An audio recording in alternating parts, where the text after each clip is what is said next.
Hello and welcome into the 3A semifinals here at Tiger Stadium.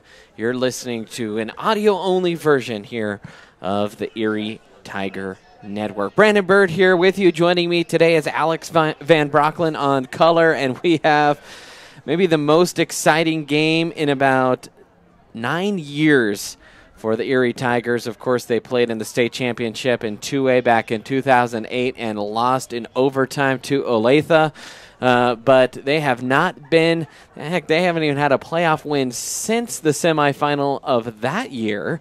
And 2 already this year. Coach Cooper here in his second year already has a winning playoff record. So how about that? Pretty good to be an Erie Tiger. And Alex, as a student, I know you watched at the watch party last week here at the school.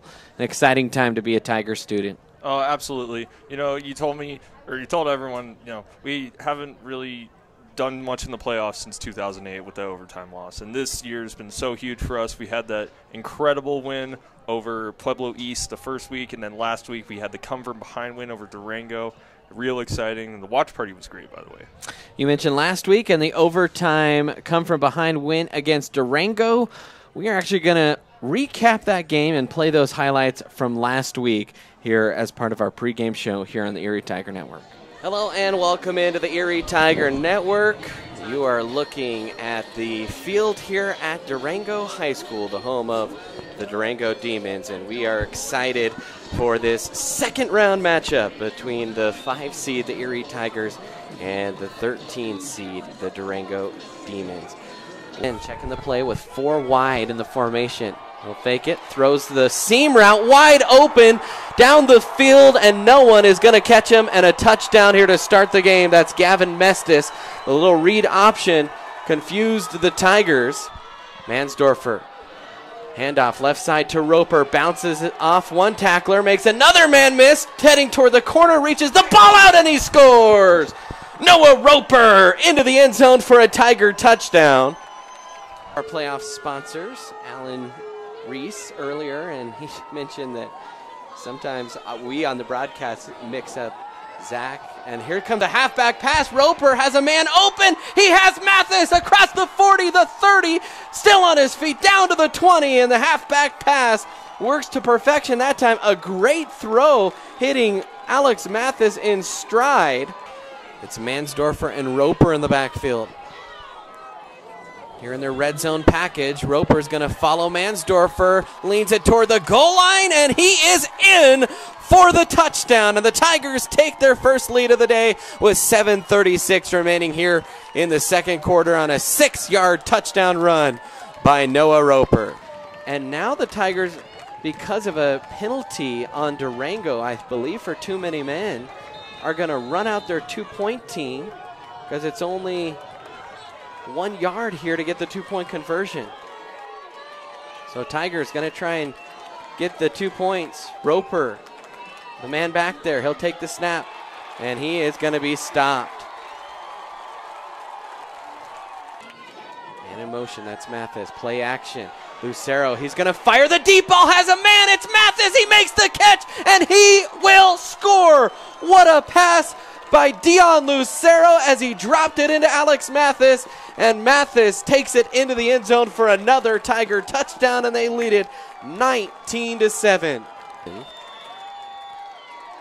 Overton takes the snap, play action, passes the quick out, and a touchdown there for Durango. 41 seconds left. It was kind of a little pivot route clock. Tigers get set. Lucero looks, fires over the middle. It's caught, and it's a hook and ladder. Mansdorfer has it across the 20, and it's a fumble. Back the other way goes Durango. Cutting across the field, and disaster. And a touchdown for Durango as time expires. And they will have to back up the extra point here. So that was more than just a sideline warning. I think that was an excessive celebration. I'm not totally sure what that was called. But, man, this is a really long extra point now.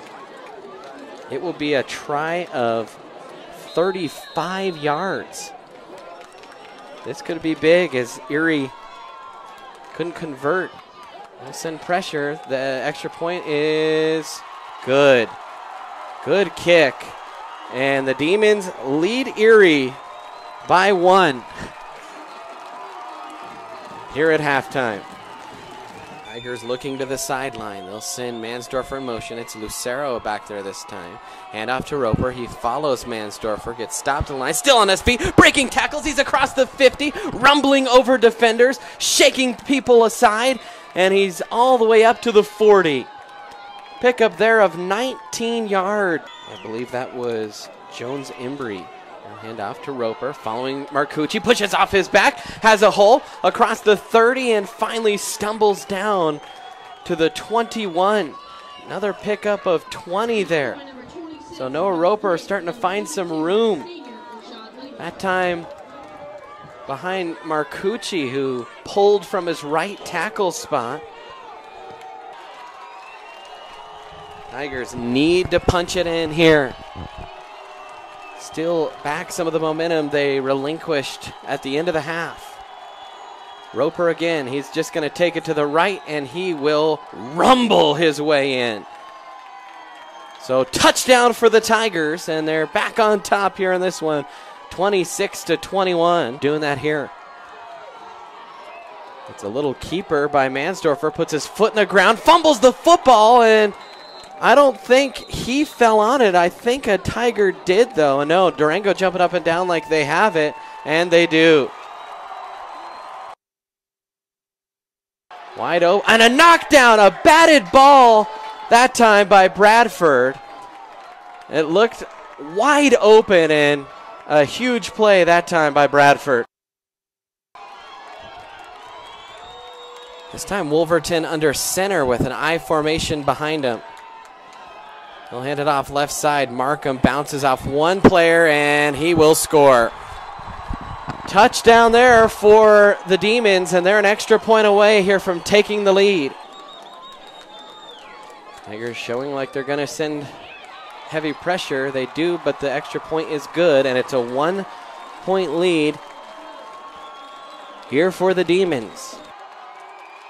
All right, here we go. 1st and 10 for the Tigers at the 50.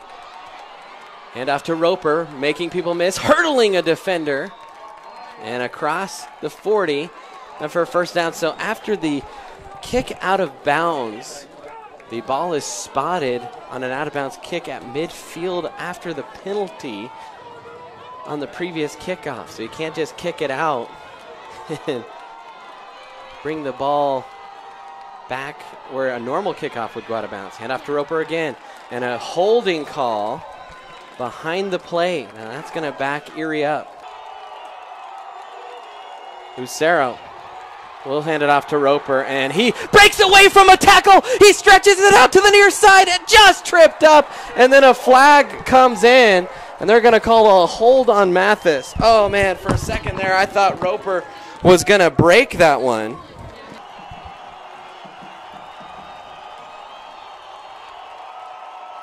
Roper in the shotgun with Lucero. Now he'll motion out wide to the right. Lucero takes it, steps up in the pocket, leaks to his right, fires the deep out cut, and he has Mathis for a first down. Huge play, great throw, great catch by Mathis coming back toward the sideline, and the Tigers are still in business. What excellent execution there on 4th and 12. Woo! Take a deep breath for a second, Tiger fans. The drama's not over yet, though. 3rd down. Tigers split out too wide to the left. 2 tight ends. Hand off to Roper. Jumps over the line, and he's got enough for a first down. Roper has been soaring through the air this game. Tigers certainly in a spot now where you got to feel decent about a field goal in terms of how close they are. But once again, with 44 seconds left, just score a touchdown. 1st and 10. Handoff. Roper has a hole. Noah Roper into the end zone, and the Tigers take the lead with 35 seconds left here in Durango. Oh, boy. What a game this has been. Back to back just barn burners the last 2 weeks. If you are a cardiologist watching in Erie, you might want to think about sponsoring next game, as the Tigers acting a little more like the cardiac kids. Oh my goodness. All right, so what are they going to dial here for 2? Seen a couple times this year where they like to put the ball in the hands of Noah, just coming out of the backfield in shotgun. You didn't see him do that little Tebow jump pass. Alex Mathis split out wide. Let's see what they do here. So here's the 2-point conversion. Roper is going to stop, does the jump pass, and they have it. So they convert the 2-pointer. Great call that time by the Tigers. Coach Toof dialing that one up, I think, and Tigers take a 7-point lead. Oh, man. This game has been relentless. This group of players, a lot of juniors and sophomores, they're going to remember facing adversity, staring it in the eyes, and overcoming it here in this game. And they're going to carry that with them in the offseason. So big here that they just cap this one off. So 4th down, the game could end here. 4th and 4.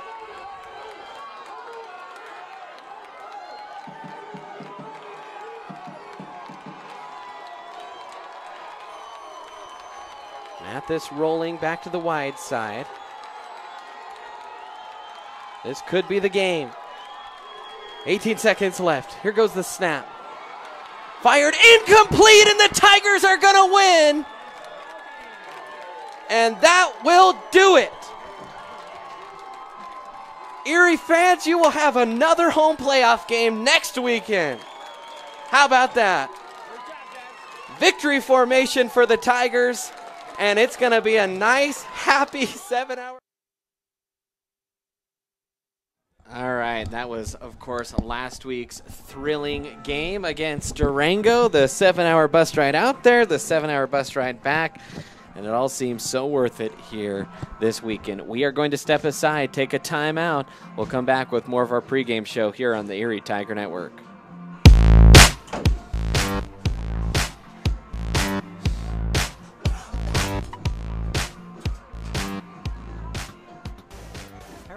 Don't treat your symptoms. We treat the cause of your symptoms.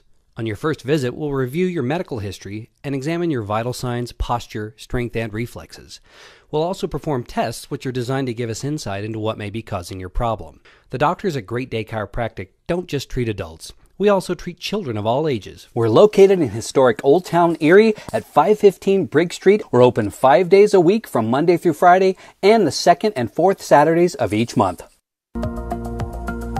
How about having all your insurance needs under one roof?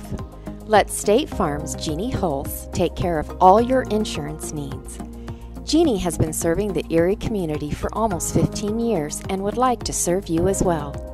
Give Jeannie a call today at 303-828-4002 or visit online at jeanniehulse.com. Like a good neighbor, State Farm is there. Are you looking to buy or sell a new home? Jen McGurk, an experienced real estate agent serving Erie, Vista Ridge, and the surrounding Denver area. For years, Jen has assisted all types of buyers and sellers with their real estate needs. Give Jen a call today at 303-949-3331 or check out Jen Realty online at jenrealty.com. Today's free broadcast of your Erie Tigers could not have been made possible without the financial support of many. Erie High School Athletics and the Erie Tiger Network would like to thank the Mathis family, Ron Cardenas, Cooper Electric, Ruben Portillo, Lynch Material Handling, Waterworks Irrigation, the Gilmore Voice Studio, and the Reese family for their contributions and support. Thank you, and go Tigers. Today we decided to walk to school. The light counted. 15, 14, 13? We took a left on Carroll Street. Danny's smart, but he gets distracted. I realized he forgot his homework. I hope he doesn't have another bad day at school. When you can see learning and attention issues from their side, you can be on their side. That's why there's Understood.org, a free resource for the parents of the 1 in 5 kids with learning and attention issues. Go from misunderstanding to Understood.org. Brought to you by Understood and the Ad Council. Go Airheads Airsoft Field and Store in Erie gives children, teens, and adults an exhilarating, unforgettable experience in a unique battle zone. Play against your friends and friends-to-be. Even play head-to-head against an army of zombies during our I Am Zombie game. For more information, please be sure to check them online at goairheads.com.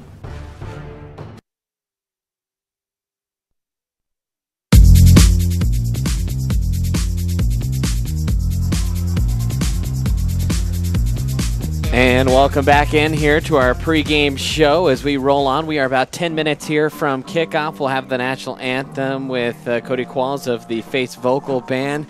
But let's go over some of the stats here before we get started and looking how these two teams kind of match up, at least through the air. The Tigers about 70 yards per game for Longmont, about 115, 200 on the ground for Longmont.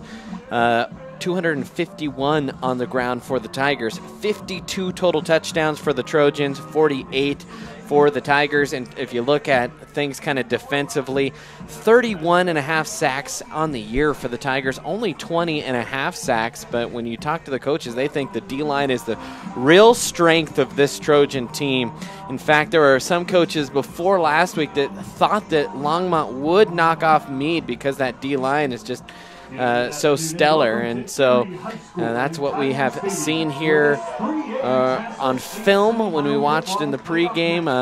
They're a good-looking team for sure. 21 interceptions to Longmont, only 9 for the Tigers, and the Tigers a couple critical fumbles last week. And Alex, we were talking before the game, and you kind of mentioned how you thought a key to today's game was going to be the turnover battle. Absolutely. Last week, turnovers were a big reason why the game was so close. No disrespect to either of the teams, but that was definitely keeping the teams around. And a big, like you said, a big part of today's game is going to be the trench wars down under the D-line and the O-line. Can they put pressure on the quarterback, or can they keep it away from the quarterback?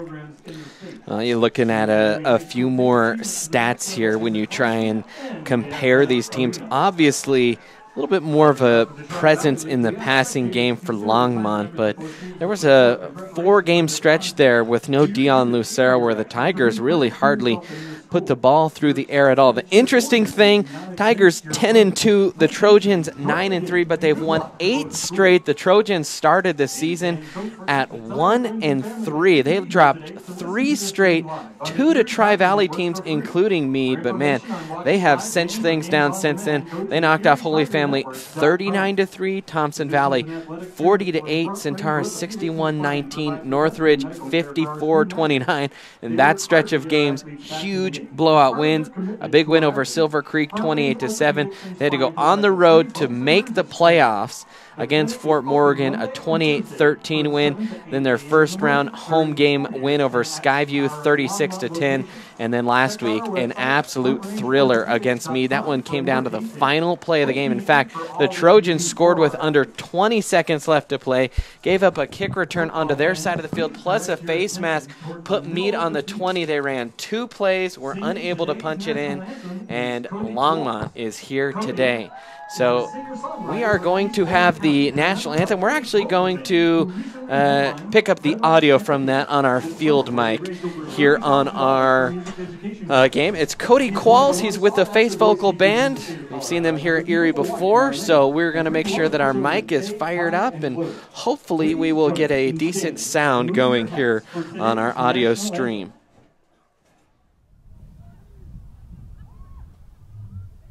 Oh, say, can you see by the dawn's early light what so proudly we hailed at the twilight's last gleaming, whose broad stripes and bright stars through the perilous fight. O'er the ramparts we watched were so gallantly streaming, and the rocket's red glare, the bombs bursting in air, gave proof through the night that our flag was still there.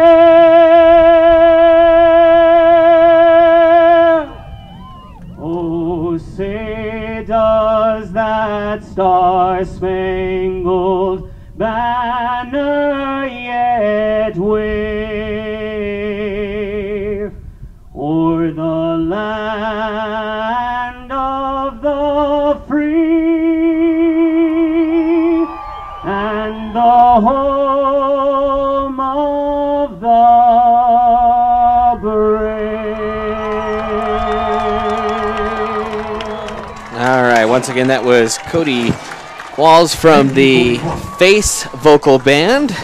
Heard them from time to time. Real quick, let's go over some of the key players that you will be seeing in this game, and the starters, at least, for the Tigers. We'll start at left tackle, is 6'3", 220-pound junior. He's also plays a little bit of defense. In fact, 5 sacks on the year. That is Spencer Brooks. Starting at the left guard, Gianni Vallada, 6', 200-pound senior. Starting at center, Colby Arlington, only a sophomore. Starting at the right guard, a 6', 240-pound junior guard, also plays D-line. In fact, leads the team, or excuse me, second on the team with 6 sacks, has 45 tackles, a pick. That's Nathan Hackney. Starting at the right tackle, of course, big 6'8", 280, Cameron Marcucci, also plays a huge role in defense, 37 tackles and 2 sacks. Starting at wide receiver, a 6'3", 165-pound senior with 12 catches on the year. That's Alex Mathis. Starting at the other wide receiver, we will see a 5'11", 160-pound junior, 11 catches, 127 yards. That's Isaac Kana. Starting at tight end for the Tigers, it's a 6'4", 220-pound junior, 3 receptions, 65 yards on the year. A real load, though, in the running game. Jamie Nelms also leads the team in sacks with 6.5. Starting in the backfield, kind of as an H-back at times, we'll see today Zach Reese. He's a senior, 4 catches, 2 touchdowns on the year. Starting at quarterback, a 60% completion percentage, 661 yards, 8 touchdowns, 3 interceptions, 32 yards rushing, a 5'10", 150-pound sophomore. That's Dion Lucero. And who else? A 6', 195-pound junior, 32 touchdowns, 7 catches, 61 yards, 2 touchdowns there, 2,282 rushing yards on the season in Noah Roper. And the captain's out on the field for the coin toss right now. Of course, the Tigers wearing their black uniforms with orange pants, white numbers, orange crowns. Longmont wearing the white jerseys with blue numbers, blue helmets, and black pants. Few players to keep your eye on for the Tigers. Kind of on the defensive side of the ball, Danny Nichols. He's a senior outside linebacker, 56 tackles. A player you should really keep your eye on. 120 tackles, almost double the second leading tackler on the team for these Trojans, the 5'10", 190 senior. That's Austin Hassler. The starting quarterback for Longmont, he's a 6', 180-pound junior, 76 yards rushing, 3 touchdowns on the season, completes at a 48% rate, 16 touchdowns, 7 interceptions. That's Oakley Denning. The leading rusher here will be Drake Engelking. You'll hear a lot of him. 201 carries on the season, 1,130 yards, 17 touchdowns, 18 catches. Jaden Elkins, he'll catch most of the balls here today. He also has 29 carries for 212 yards and 4 touchdowns, but 34 catches for the 6', 160-pound. I believe that is a junior. I have RR, so I'm not sure what that means. Cruz Garcia, you'll see him a lot. 98 carries on the year, 894 yards, 7 touchdowns. He is also the kickoff specialist for this team. So we've gone over the starters for the Tigers, some of the key players. Of course, a historic or storied program for Longmont. They last went to a state championship in 2014 where they lost to Pine Creek when they were in 4A, but 6 state titles in the history of their program. That's up there with some of the best. 1940, 1954, 1955, 1989, 1990, and 1991. 3 straight titles. At one point, they won over 45 straight games. That's 4th longest in the history of this state. The Tigers last played in the state championship, as we said earlier, in 2008. The 22-21 loss in overtime to Olathe. The only title for Erie came in 1997 in 1A over West Grand. The final in that one was a 42-14 final. So we are all set here as the team's out on the field. Final thoughts before this one, Alex. This is a huge game for Erie, and we have been preparing for it all week. Let's just see what our guys can do. Win the turnover battle, win the trenches, and we can win this game. All right, so it'll be Longmont to receive here. Julian Costine on your radio dial for, if you will, maybe your screen if you're still watching the audio broadcast on YouTube, but on your blank screen anyways. Tigers going left to right here, kicking kind of toward Erie Parkway. So Costine has it teed up, and he will send it deep. And Julian, very good touch back rate on the year, gets another one. In fact, 71 kickoffs, 55 touchbacks, make that 56 touchbacks on the year. And now here come the Trojans out on the field for their first possession of this game. And here Coach Mickens want to try and limit the run. The Trojans average 200 yards per contest on the ground.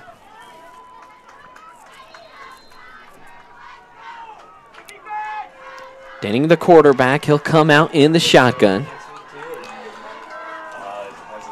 Denning will take the snap. He'll roll to his right, looks deep. He's going to fire it across the field. Has a man and a great one-handed snag down to the 50. So a 30-yard pickup on the first play. That was Jaden Elkins. That was a post play, and he just one-arm snagged that, Alex. That was incredible. You see the quarterback, Denny, he was rolling to the right and throwing left, and that is such a hard pass to do, and to be able to get it with 30 yards is incredible. 30 yards and accurately. Now Denning again sends a man in motion. He'll hand it to the motion man. That's Garcia around the right side. Tigers do a good job kind of setting the edge, but Garcia is able to make one man miss and slips away for a gain of 4. Yeah, they did the jet sweep going to the right side, and the Tigers smelt it out pretty quickly and didn't allow too many yards on that play. So 2nd and 6 here for the Trojans in Erie territory at the Erie 36-yard line. We will kind of try and have a little bit of a scoreboard going for you. We'll get that up here during a timeout. Handoff up the middle over the right hash, and leaning his way forward for a gain of about 3. That time, I believe, was Drake Ingleking, the leading rusher here for this Longmont team. Yeah, that was a real good run there, but the Erie defensive line in particular, kind of stood up, didn't let him get the first down. It would be a huge swing in momentum in Erie's favor if they can get a stop right here.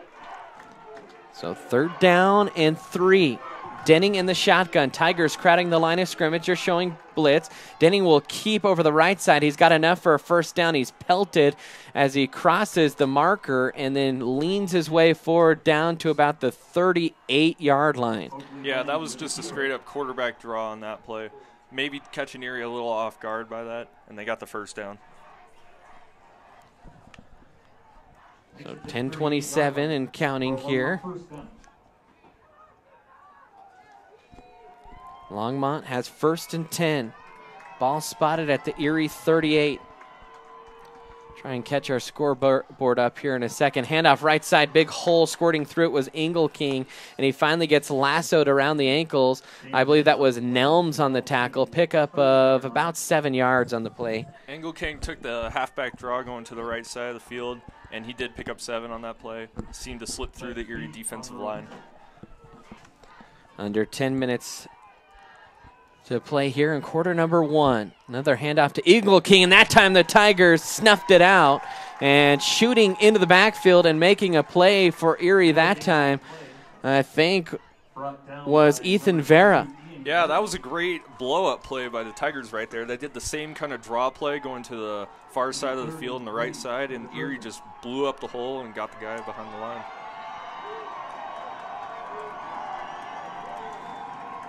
So here we go, 3rd and 3. Ball spotted on the right hash. Now Trojans, after sending Elkins in motion, will look to the sideline. Denning again. Barking out the signal at the line of scrimmage. Tigers with 11 men in the box. They're going to throw. Elkins has a man, fires it down the field, hits him at the 10, and the tackle is made by Wingfield inside the 5. It was a little rollout to the right, and he stopped, found the open post man, and the ball spotted all the way down to the 3. That was a huge play by Longmont right there. Elkin did the same thing in the first play of the game, rolled to the right and found the guy for a post downfield. Yeah, you watch on film, and Longmont loves to roll right. Now handoff, and that is stuffed right at the line of scrimmage. That was, I believe, Ingle King on the carry. Yeah, Ingle King on the carry. Big stop by Erie. They really don't want to give up an early touchdown like this, kind of like they did last week.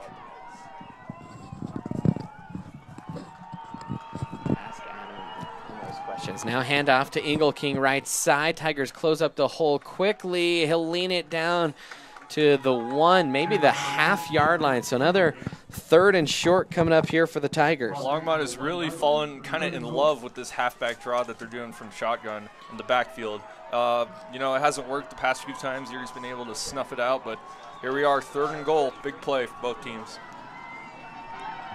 Denning comes out in the pistol. Behind him is Ingle King. He's going to take the direct snap, makes a man miss, and he's in for a Longmont touchdown. So a 6-0 lead here early for Longmont. That touchdown coming with 7:50 left here in the first quarter.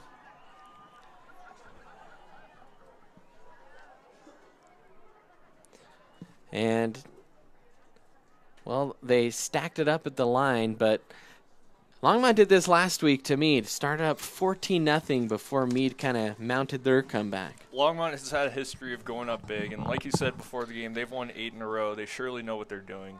Big lead against Meade, and now they have a lead here against Erie. Now Garcia, the junior, to kick the extra point, 80%, and he misses that one badly. In fact, 26 for 32, and so it's only a 6-0 lead here. We are going to take a quick timeout. You're listening to the Erie Tiger Network.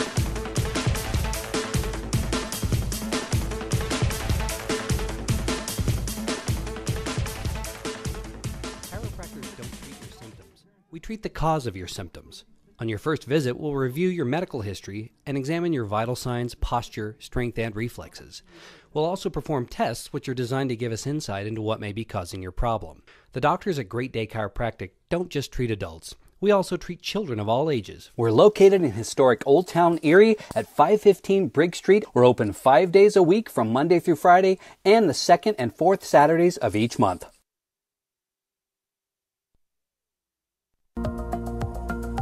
How about having all your insurance?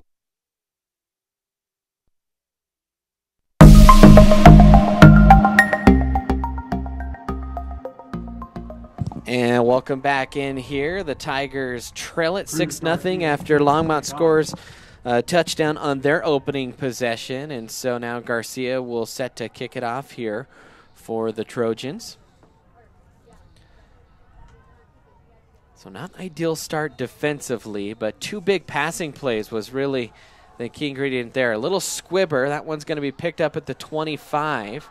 And just negotiating his way through traffic, I think, was Colby Wingfield. Decent return there, and he'll have it all the way up to the Erie 41. Yeah, that was kind of the opposite of what Longmont was going for there. They didn't really want a big return, but it kind of backfired. Colby Wingfield with the big return. So 1st and 10 here for the Tigers. As we mentioned, Noah Roper, 2,282 yards here on the season. Leads these Tigers out. Tigers do run it better than Longmont statistically in terms of a per carry basis. Now here comes Lucero. He's got Roper beside him, flanking him to his left, maybe a yard or two deeper in the shotgun than Lucero.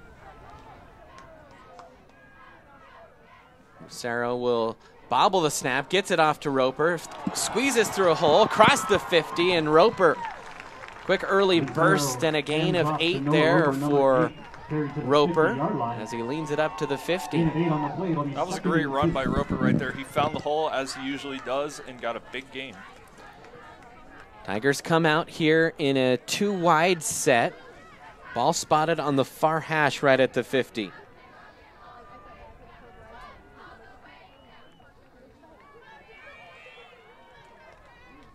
Hand off to Roper, right side, another decent hole, and Roper has plenty for the first down. In fact, picks up another 9 yards down to the 41 in Longmont territory. Erie really showing what made them so special this year. They're showing the run game, and here they have a first down on the Longmont 42. They're running pretty well so far.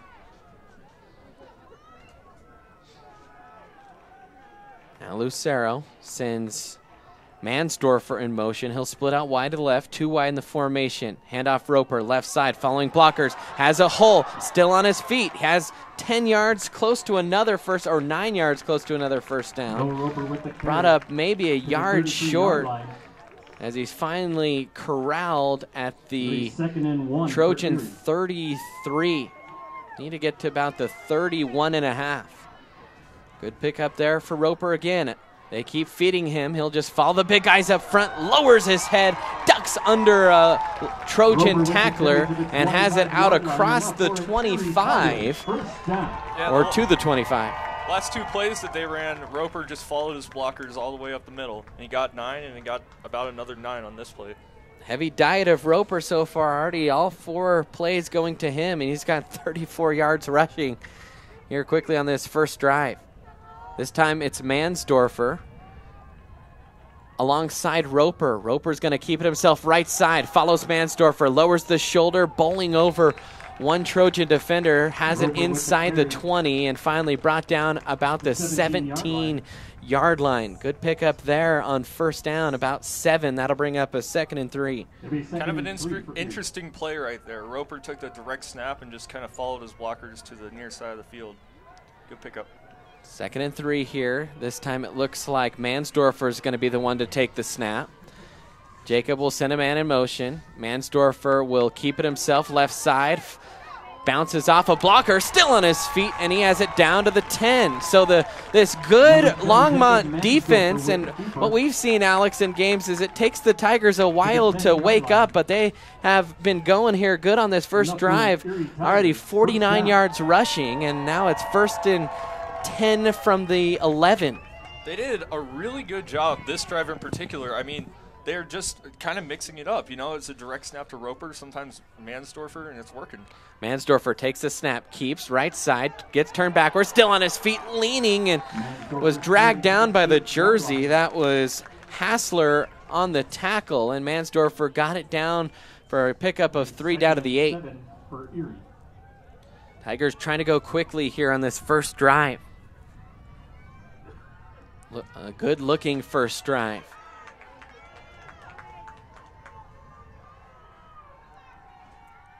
This time, looks like Roper is going to take the snap.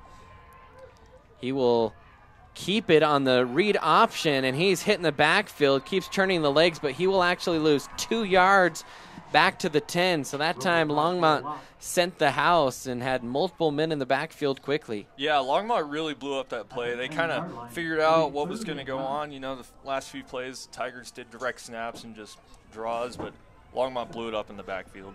So 3rd and 9 here from the 10. Erie can still get a first down here. Looks like Dion Lucero coming back out on the field for the Tigers. In an obvious pass situation, he's in the pistol. Roper behind him. Hard count, gets a bunch of Trojans to jump. No call. And the Tiger fans not happy. Now time running down. They got to run the play here.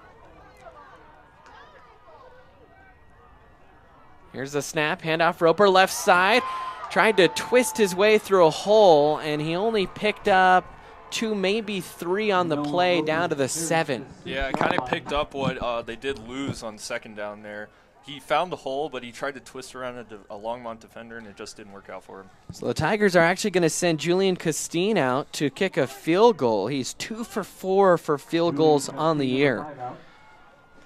41 of 45 on point after attempts, by the way. This one is going to be a field goal of about 24, and that one is right down the pipe. And in pregame warm-ups, Julian made a 70-yarder, said Mr. Buckler. So he's got the leg, and that one was good. It's 6-3. Tigers trail it. We'll take a timeout here on the Erie Tiger Network.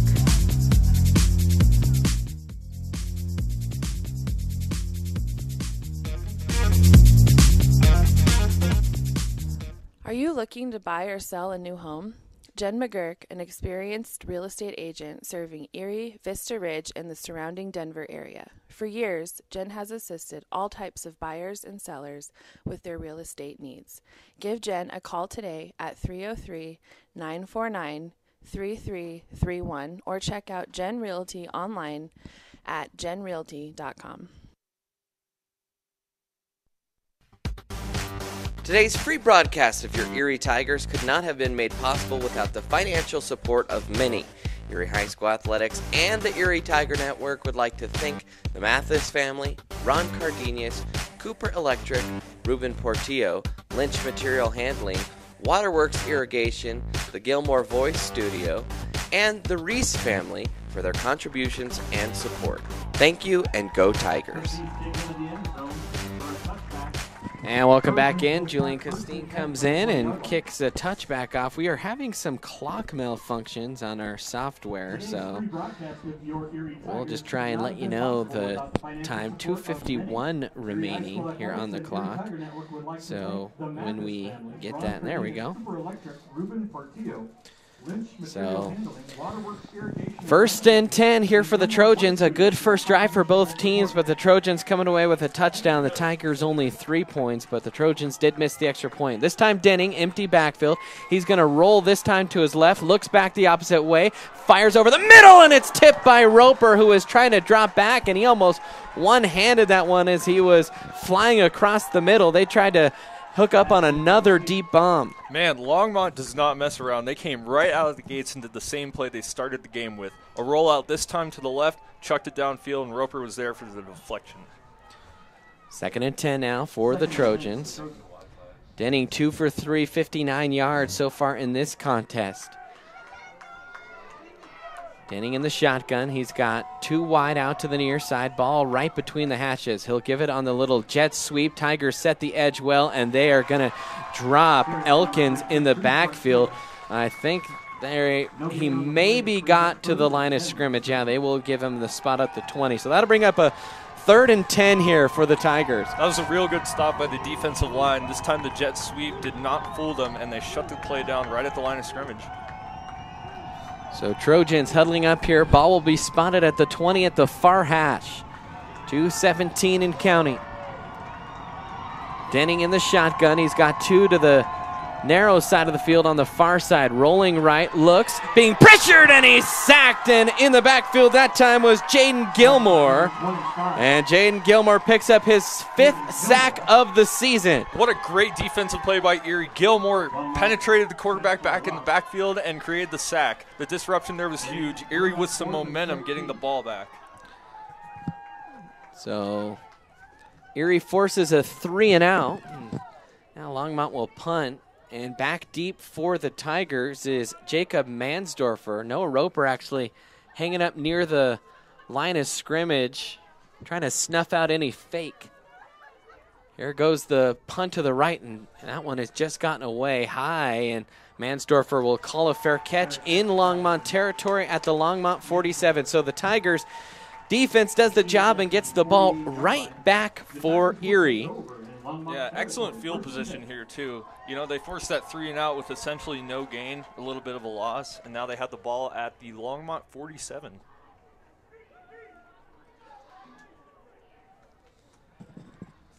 So 1st and 10 here for the Tigers.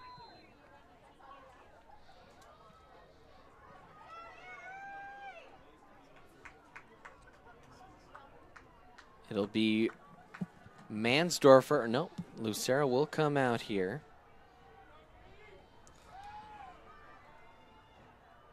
Tigers will have 2 wide, 1 to each side of the field. They'll send Mansdorfer in motion. Play action to Roper. He's going to look deep. He has Mathis. Underthrows him a little, but he catches it inside the 20, down to the 16-yard line.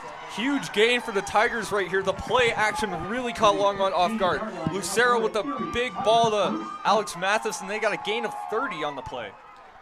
Tigers trying to go quickly to the line of scrimmage. Ball spotted at the 16, handoff Roper right side, follows his blockers, gets stood up at the 15 and leans his way for forward progress out to the 14. So a pickup of a couple. That'll bring up 2nd and 8 here for the Tigers.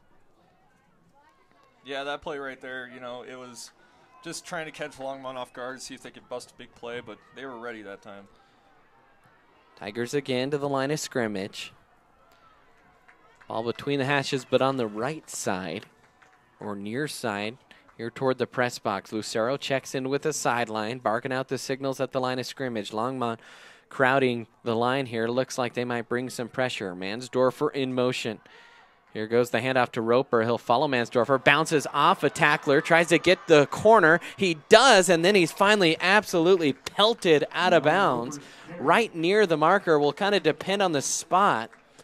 And they'll mark him out at the 8. He needed to get to about the 7. And so a good little 7-yard pickup there, and that'll bring up 3rd and 1. Yeah, that was a real interesting play there. Roper, it started out as an inside run between the tackles, but he saw pressure and he had to bounce out to the left, far side, and almost picked up the first down. So Mansdorfer checking in again with the sidelines. Has Roper behind him. He's going to keep it himself. He'll stretch it to the far side, leans toward the corner. Did he get in? He did! Tiger touchdown on a little 8-yard scamper there by Jacob Mansdorfer, and the Tigers take the lead here in quarter number 1. That was a great play right there. Mansdorfer cut to the outside, the far side on the left, and dove for the pylon, putting the Tigers on top. And now Julian Castine out to kick the extra point to put the Tigers on top by 4.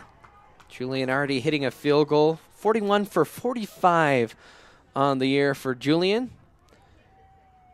The snap is high. Good snag and hold by Furman, and the kick is up. And it is good. So the Tigers lead it 10-6. We'll step aside here on the Erie Tiger Network.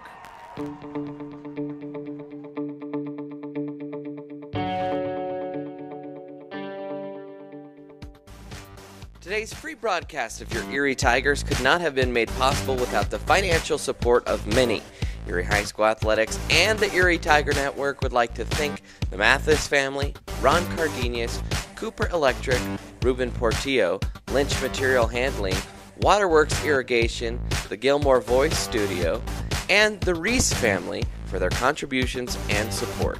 Thank you, and go Tigers!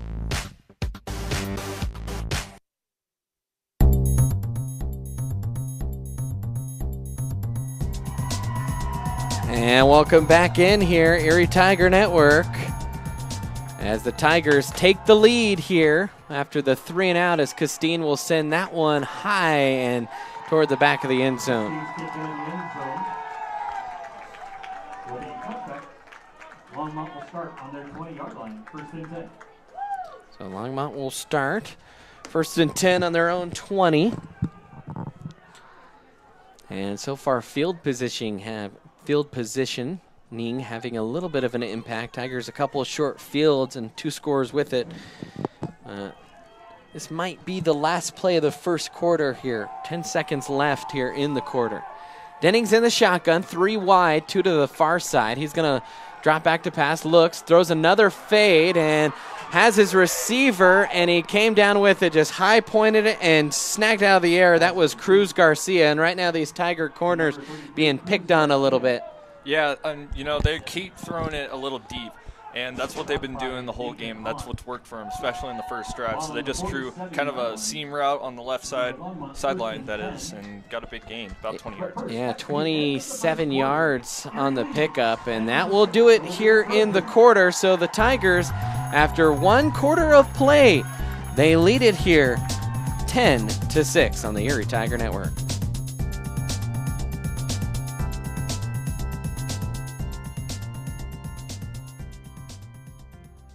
Go Airheads Airsoft Field and Store in Erie gives children, teens, and adults an exhilarating, unforgettable experience in a unique battle zone. Play against your friends and friends-to-be. Even play head-to-head against an army of zombies during our I Am Zombie game. For more information, please be sure to check them online at goairheads.com. Chiropractors don't treat your symptoms. We treat the cause of your symptoms. On your first visit, we'll review your medical history and examine your vital signs, posture, strength, and reflexes. We'll also perform tests which are designed to give us insight into what may be causing your problem. The doctors at Great Day Chiropractic don't just treat adults. We also treat children of all ages. We're located in historic Old Town Erie at 515 Bridge And welcome back in here.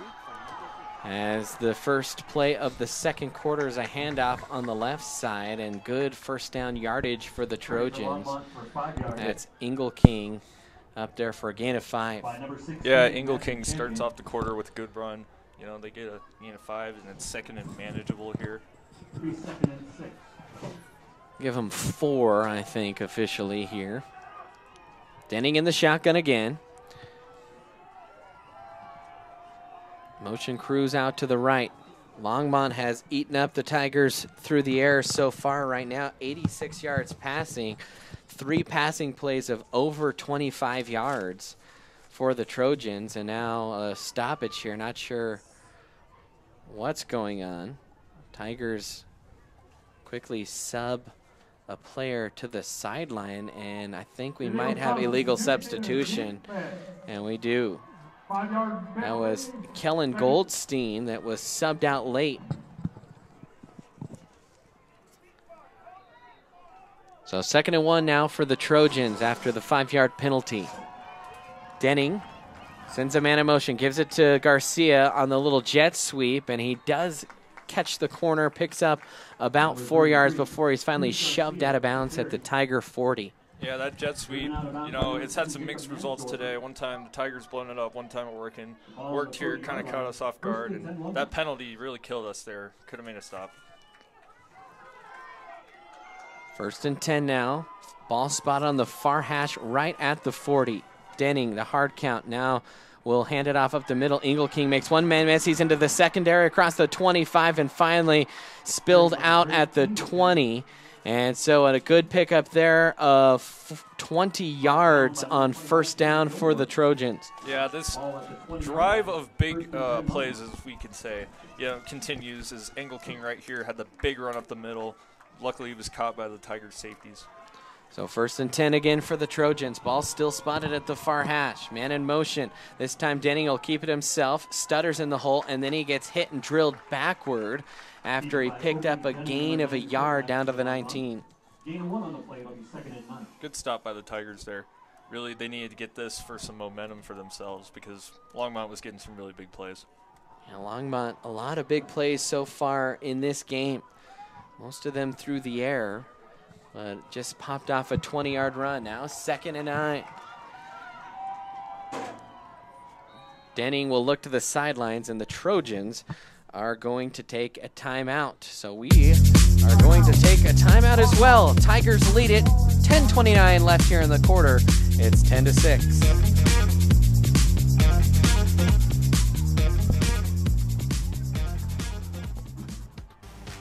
Today's free broadcast of your Erie Tigers could not have been made possible without the financial support of many. Erie High School Athletics and the Erie Tiger Network would like to thank the Mathis family, Ron Cardenas, Cooper Electric, Ruben Portillo, Lynch Material Handling, Waterworks Irrigation, the Gilmore Voice Studio, and the Reese family for their contributions and support. Thank you, and go Tigers!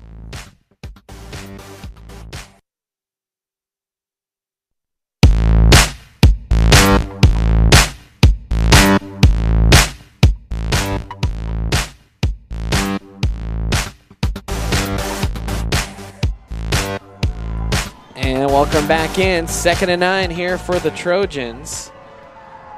As there's a pass play out of the timeout toward the end zone and just overthrowing the receiver. And actually, I think Roper had a chance for the interception and just couldn't quite corral it. Yeah, they had a fade pass towards the corner of the end zone on the far side, and it was kind of fortunate for the Tigers that wasn't caught because they'd be losing if that was the case. Good stop, though. So 3rd and 9. Big play here for this Tiger defense. Denning in the shotgun. He's got 3 wide. Cruz in motion. They'll hand it off on the jet sweep around the left side. And I think sensing maybe 4 down territory, they tried to just pick up a decent chunk of it and got about half of it as Cruz was planted right at the 15. In fact, they'll call him short at the 16. Yeah, that was an interesting play to say the least on 3rd and 9. But, you know, they could, and actually it looks like they are going for it. So Garcia, not the best field goal kicker. And so they'll go for it here on 4th and 6. Elkins in motion. Hard count there. Tigers do not jump. Now Longmont's going to call a timeout again. Yeah, I think they were going for the old fake there, try to draw them offside and get a free first down. Hey, Tiger fans, we have just the smile you're looking for. Dr. Well, Alex, you've seen 3 possessions now by Longmont. Both offenses looking pretty good here. Yeah, I mean, completely. You know, you have Longmont coming down the first play of the game. They are straight out of the gates, chucking it downfield, and it worked for them. And they kind of just went down and really quick drive to score, but then Erie came back and got the field goal and then proceeded to get a good 3-and-out stop with excellent field position on the next drive and got a touchdown. But here Longmont is knocking on the door, 4th and 6. Who knows what could happen? 4th and 6. What does Longmont do here out of the timeout?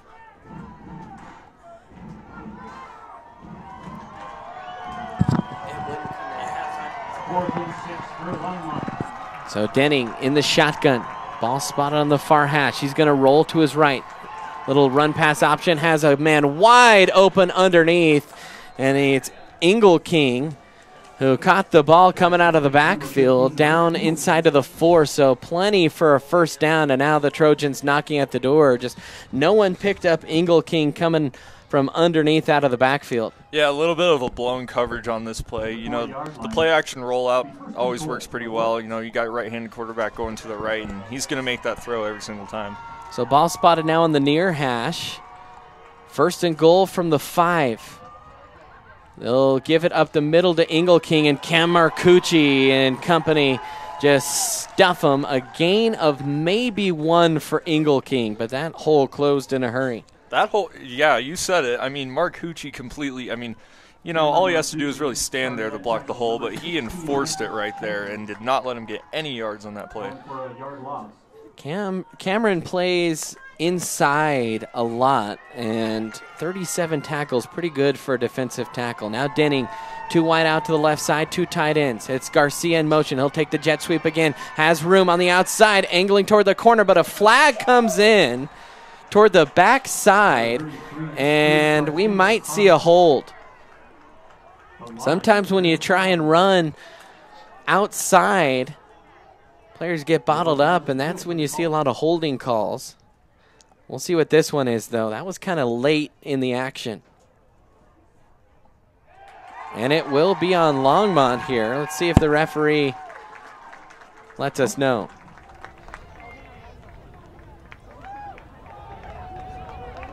Well, thought he turned on his mic, and then he didn't say anything. So that's going to back up the Trojans all the way to the 13. So 2nd and goal now from the 13. And the far sideline official calling a moment here for the referees to figure out something. Not sure what they're trying to figure out.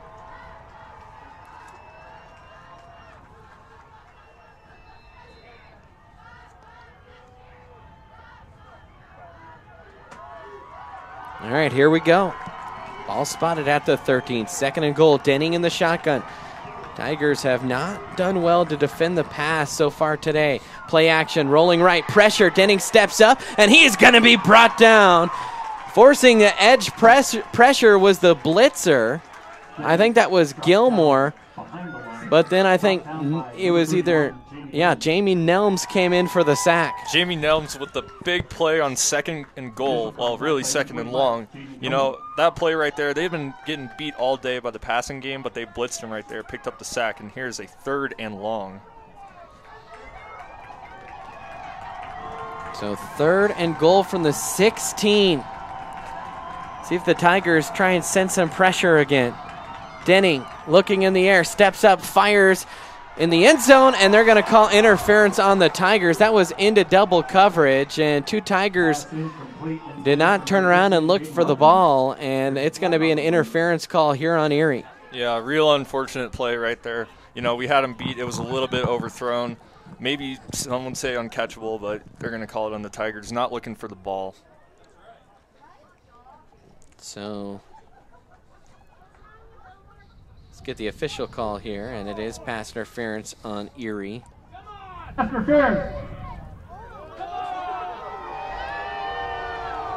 Down. Tiger fans not enjoying that call of the 5-yard variety. And luckily in high school, it's only 5 yards, and you don't get an automatic first. So it's still 3rd and goal here, this time from the 9. Denning, a little tighter formation here. Has Cruz, gives it to him on the jet sweep. They're trying to block it for him. Does he turn the corner? He did turn it, but he's going to be stopped well short of the goal line. They'll call him down around the 4, maybe the 3. Yeah, you know, here's the jet sweep coming up again, and the Tigers got a big stop here. Who knows what could happen here, though. It looks like Longmont might go for it right here. Yeah, I think they will. Longmont down by 4, 8:38 left here in the second quarter. 10-6 Tiger lead. Denning in the shotgun. He's got 2 wide, 1 to each side. Has a man in motion, gives it to King up the middle, trying to lean it forward, and I think the Tigers stop him at the 1, and they do. And so it will be Erie football on the shadow of their own goal line after the goal line stop. That was a huge play by the Erie defense coming up big. There's nothing better than a goal line stand to get your offense out there hyped up. And now you're Erie. You got to think of a play to execute well here. Backed up in your own end zone. So Erie will take over 1st and 10. Score update from the other 3A game. Palmer Ridge 14, Palisades 0. By the way, we just heard, and I think maybe you probably heard on the background on our field mic, Mr. Paul Stacina saying the other semifinal, Palmer Ridge up 14-0 over Palisade. In 4A, Broomfield has 7. Pueblo South has 7 in the second quarter. So 1st and 10 here for the Tigers. Ball spotted on the far hash. And it looks like Mansdorfer and Roper, kind of their goal line package, going to come out here to just try and pound this one right up the middle and get out of their own shadow here. Roper barely gets across the line, the end zone line there, and gets back to the original line of scrimmage. All the Longmont players were calling for a safety, but Roper well beyond the goal line. Roper really fortunate to get out of the end zone there. You don't want to give up a safety in this position, especially kicking it back to Longmont. Roper again. I think we'll see a direct snap again here. And that's, I think, why you go for it deep in this part of the field, and Erie's actually going to call a timeout. So Erie takes a timeout. Shut up. We will take a timeout. You're listening to the Erie Tiger Network.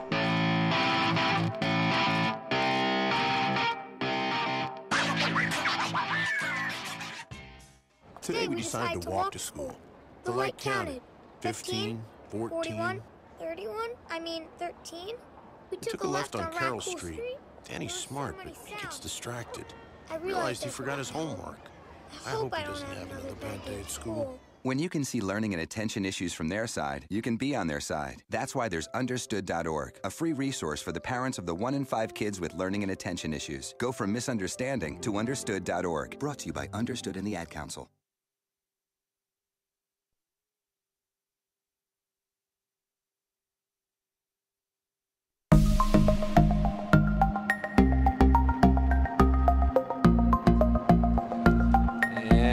Welcome back in here, Erie Tiger Network, as the Tigers have it 2nd and goal here at their own 1.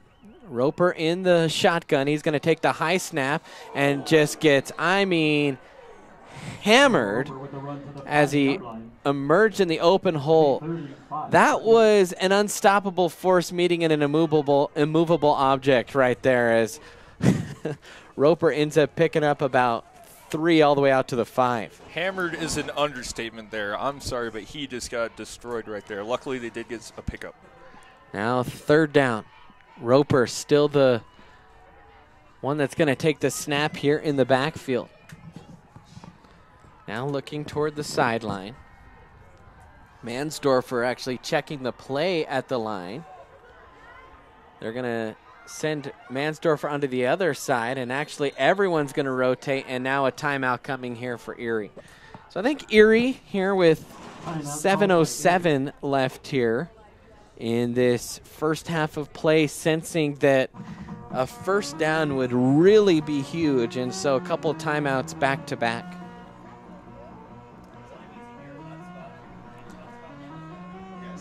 And of course this stream and all of our playoff streams would not be possible without our playoff sponsors that have helped us all throughout the playoffs.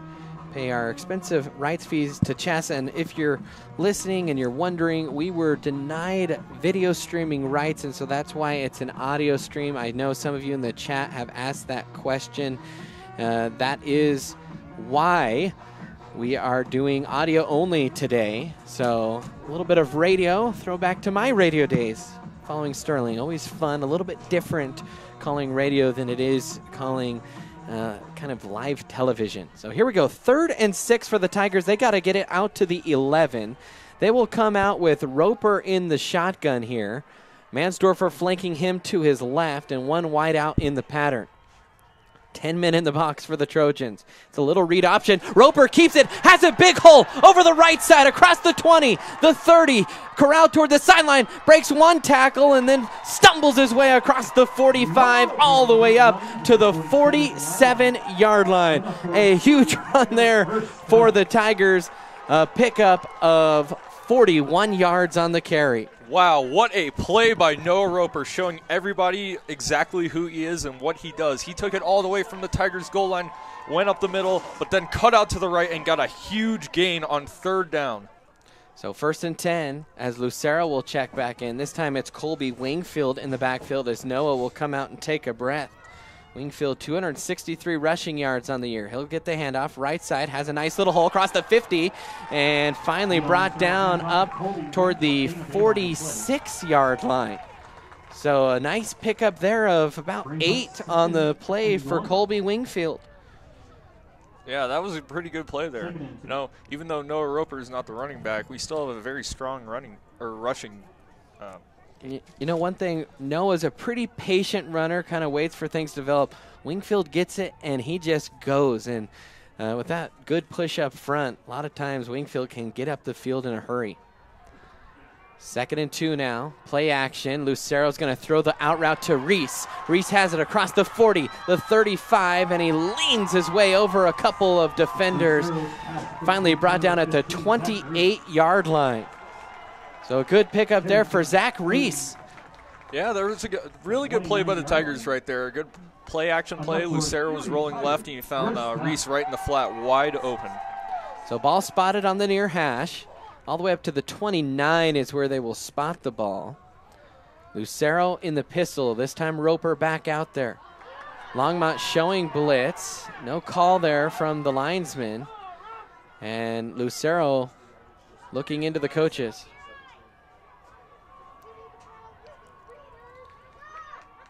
Handoff Roper, right side, big hole, stutters to his left, still on his feet, and then he is pelted from behind. And man, he's taken a few big shots here today. That was Will Prius on the tackle, but a nice little pickup there and enough for a first down. Yeah, Tigers going no huddle here. Kind of want to catch Longmont off guard, but that was a really good run by Noah Roper right there. Tigers looking to the sideline.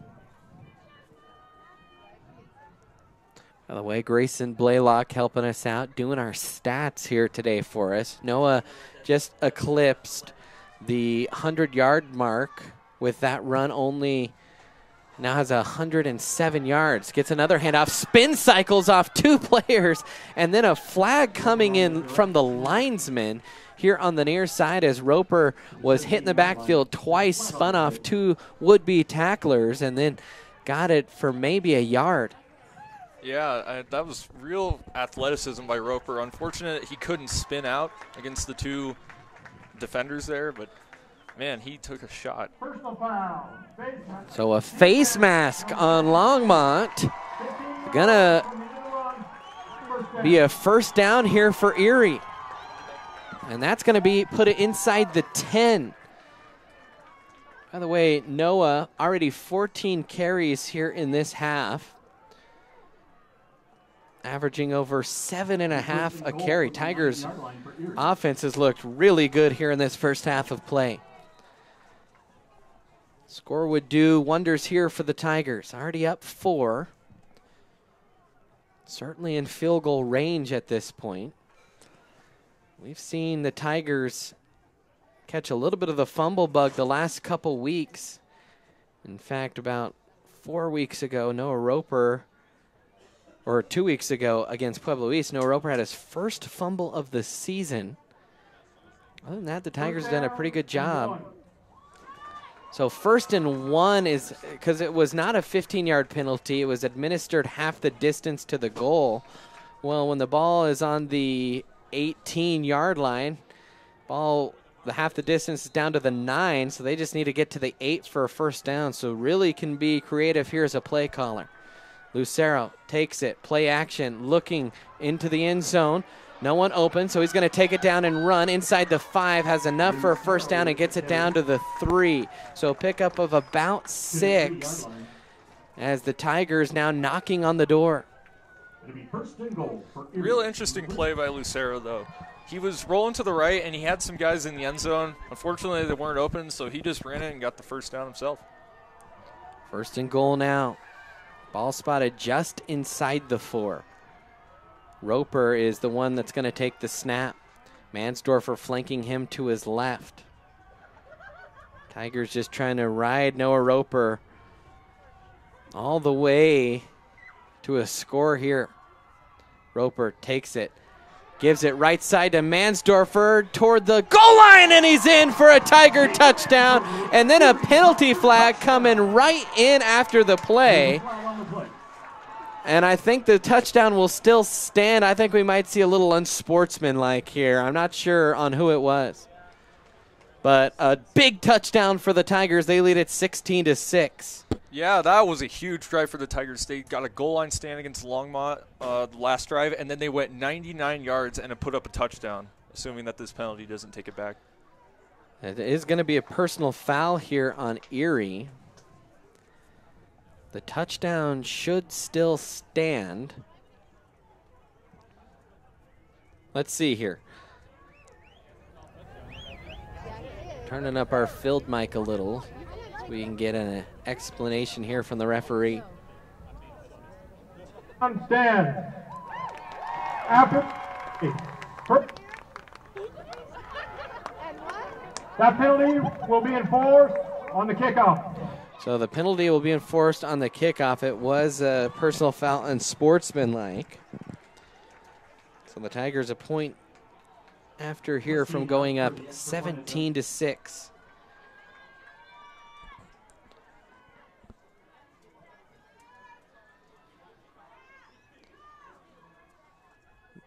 The snap is good, hold is good, kick is up, and it is right down the middle. Julian looking real sharp here today, and the Tigers lead it 17-6. We are going to take a timeout here on the Erie Tiger Network.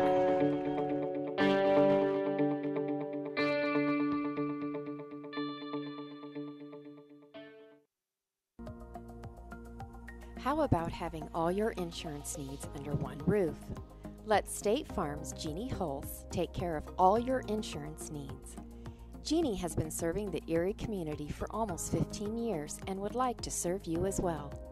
Give Jeannie a call today at 303-828-4002 or visit online at jeanniehulse.com. Like a good neighbor, State Farm is there.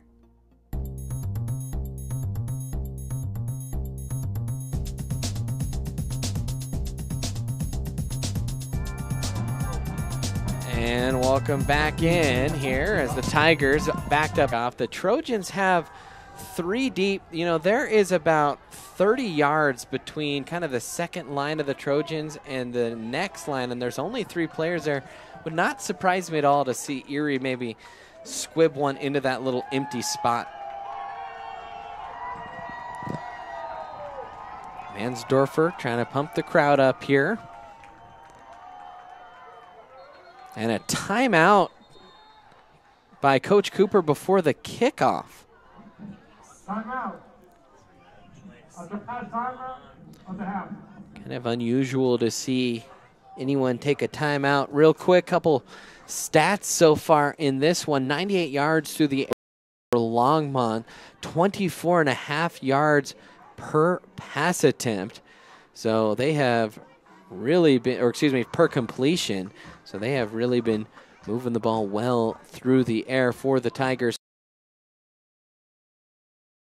Over 7 yards a carry.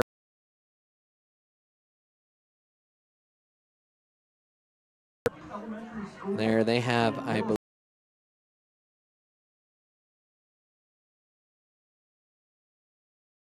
believe, 25 total yards in penalties. And for Longmont, We'll get you in at halftime.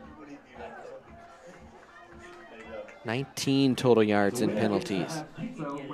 Erie High School principal Matt Buckler. So after the timeout here, not sure what Erie's planning. But Castine ready to kick now from the near hash. And he will kick this one real short. And Longmont comes up, catches it on the run at the 28, and a big collision as the returner. That was Danny Nichols, all the way up to the 43. 44-yard line.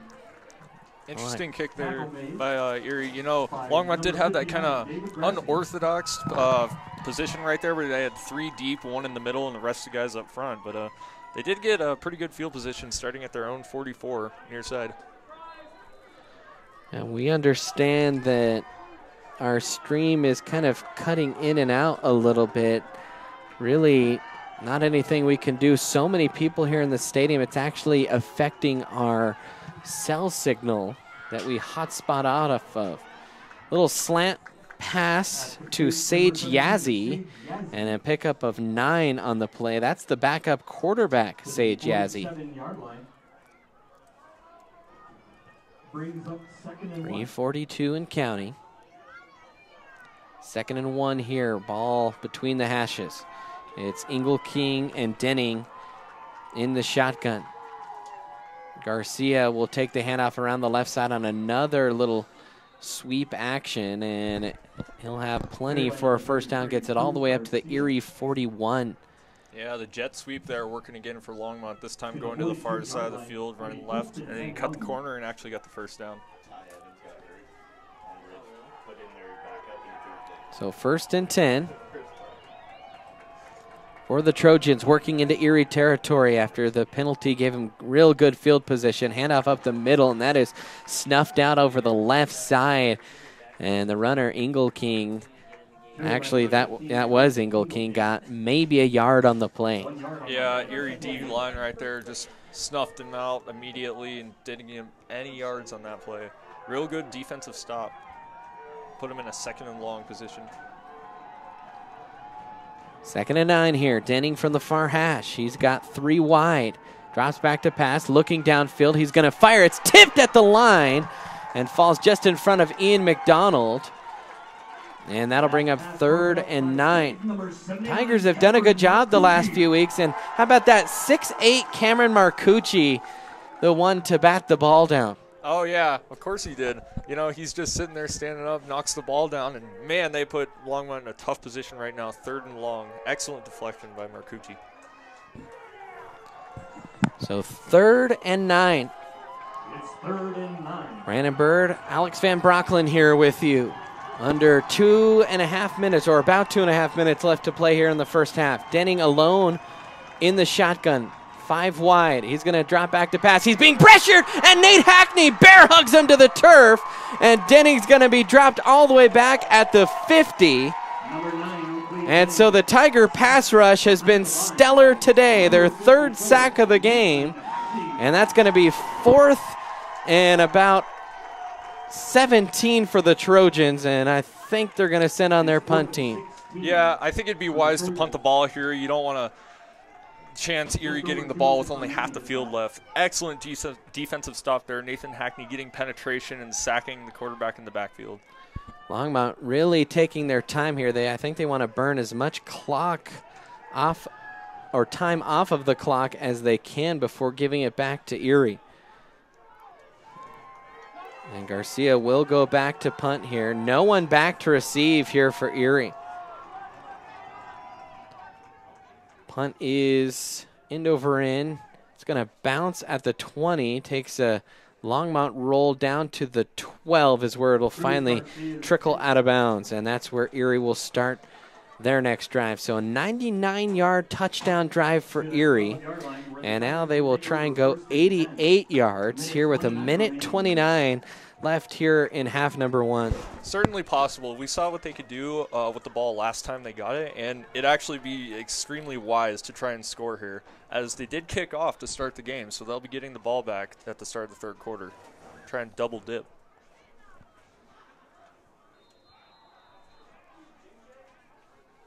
So 1st and 10, the ball will be spotted at the near hash. And by the personnel, it looks like it'll be the Roper-Mansdorfer package here in the shotgun, with Roper taking the snap. Don't know what you call it, wildcat, but so often it's actually Mansdorfer. He's going to run read, and he will take it himself. Actually thought he could have given to Noah there. And he kept it himself and went right into the heart of the defense and got maybe back to the line of scrimmage. No gain on the play. Yeah, you got stuff right there with the defensive line of Longmont. Just a straight-up read option into the middle of the tackles and didn't get much, if anything.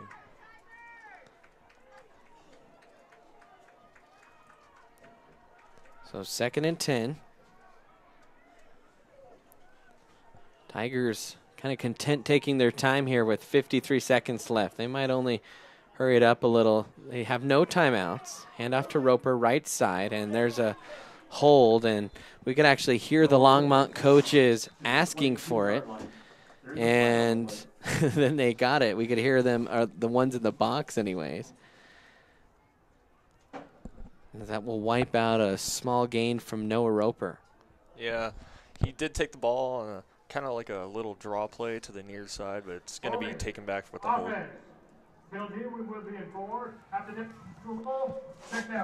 Actually be half the distance here. So they will back that one up to the 7-yard line. A little 7-yard penalty. Fans, don't forget to follow us on Twitter at Erie TigerNet. You can like the Erie Tiger Network Facebook page.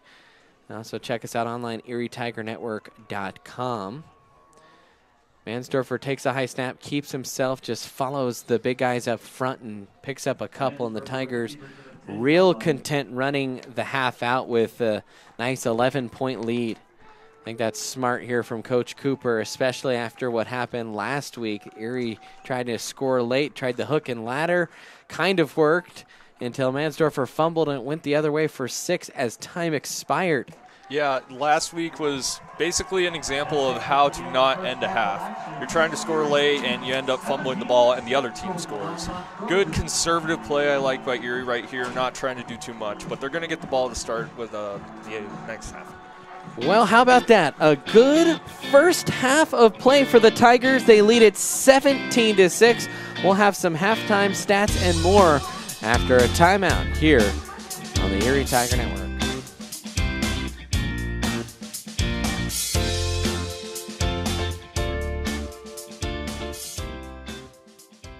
Chiropractors don't treat your symptoms. We treat the cause of your symptoms.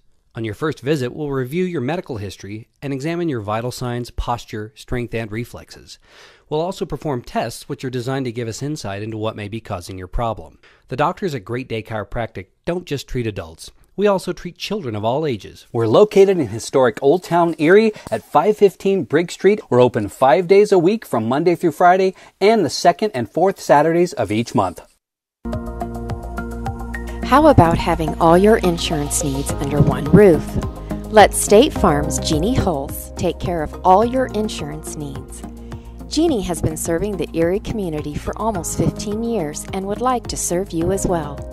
Give Jeannie a call today at 303-828-4002 or visit online at jeanniehulse.com. Like a good neighbor, State Farm is there. Are you looking to buy or sell a new home? Jen McGurk, an experienced real estate agent serving Erie, Vista Ridge, and the surrounding Denver area. For years, Jen has assisted all types of buyers and sellers with their real estate needs. Give Jen a call today at 303-949-3331 or check out Jen Realty online at jenrealty.com. Today's free broadcast of your Erie Tigers could not have been made possible without the financial support of many. Erie High School Athletics and the Erie Tiger Network would like to thank the Mathis family, Ron Cardenas, Cooper Electric, Ruben Portillo, Lynch Material Handling, Waterworks Irrigation, the Gilmore Voice Studio, and the Reese family for their contributions and support. Thank you, and go Tigers. Today we decided to walk to school. The light counted. 15, 14. 41, 31, 13. We took a left on Carroll Street. Danny's smart, but he gets distracted. I realized he forgot his homework.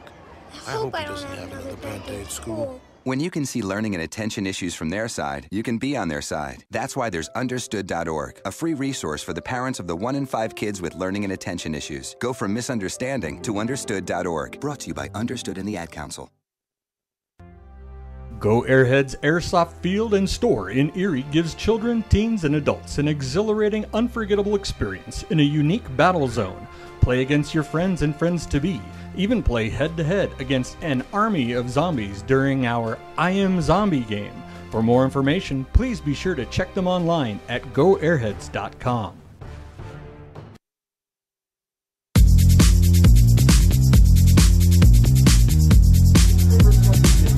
Hello and welcome back in here to the Erie Tiger Network as the Tigers lead it at halftime 17-6. I was looking at the time there, a little about more than 12 minutes before the start of the second half. Let's take a look, though, at some halftime stats for the Tigers. 48 yards through the air. Dion Lucero, 2 for 2, a 31-yard pass, a 17-yard pass. One of those was to Alex Mathis, the one of the 31-yard variety, and the other a 17-yarder to Zach Reese. For the Tigers on the ground, 146 yards rushing as a team, a little over 6.5 yards per rush. Noah Roper with 14 carries, 108 yards.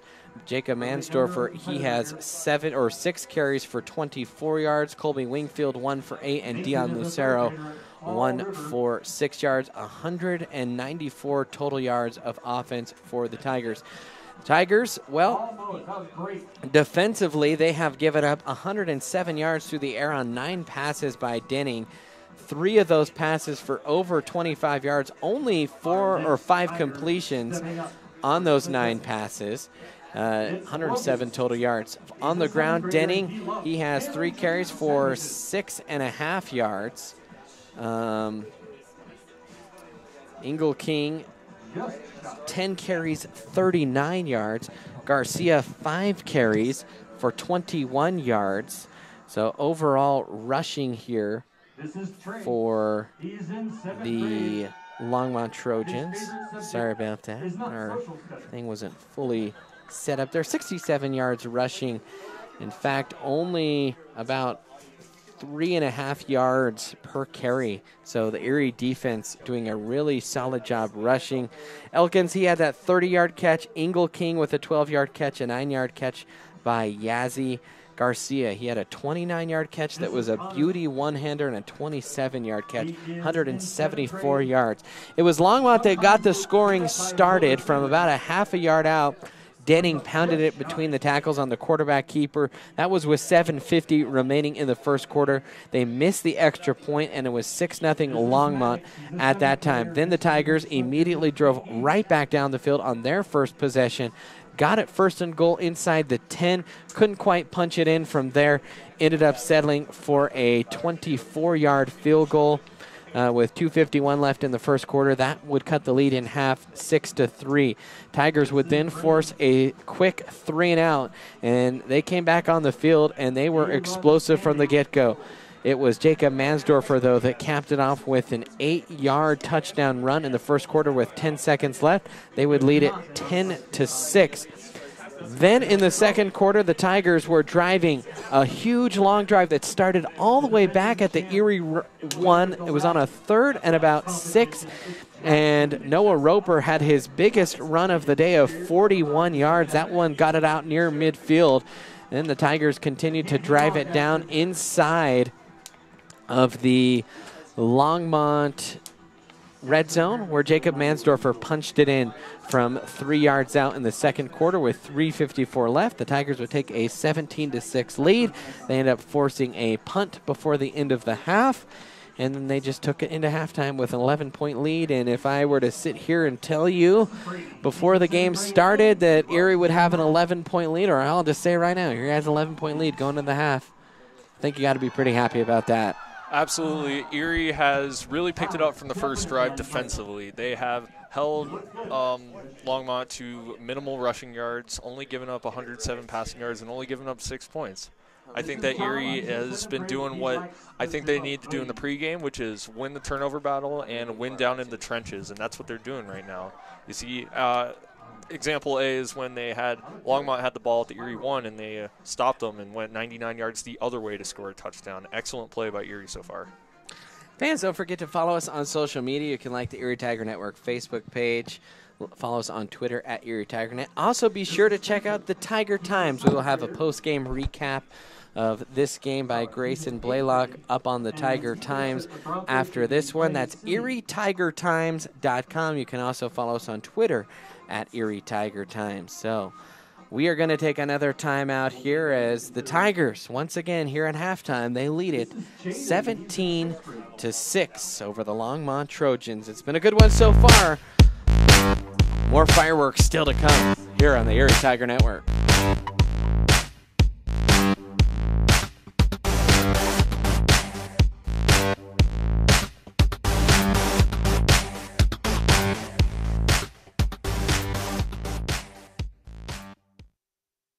Chiropractors don't treat your symptoms. We treat the cause of your symptoms.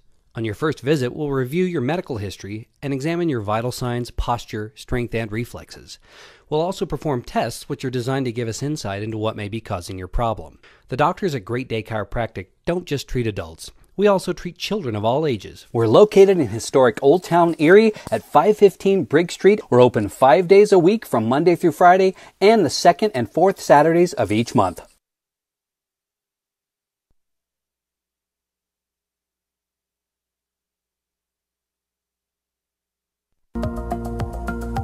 How about having all your insurance needs under one roof? Let State Farm's Jeannie Hulse take care of all your insurance needs. Jeannie has been serving the Erie community for almost 15 years and would like to serve you as well. Give Jeannie a call today at 303-828-4002 or visit online at jeanniehulse.com. Like a good neighbor, State Farm is there. Are you looking to buy or sell a new home?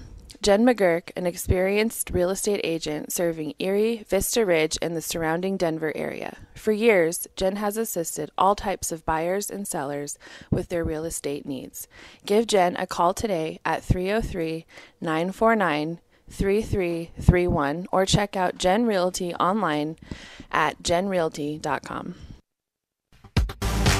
Today's free broadcast of your Erie Tigers could not have been made possible without the financial support of many. Erie High School Athletics and the Erie Tiger Network would like to thank the Mathis family, Ron Cardenas, Cooper Electric, Ruben Portillo, Lynch Material Handling, Waterworks Irrigation, the Gilmore Voice Studio, and the Reese family for their contributions and support. Thank you, and go Tigers!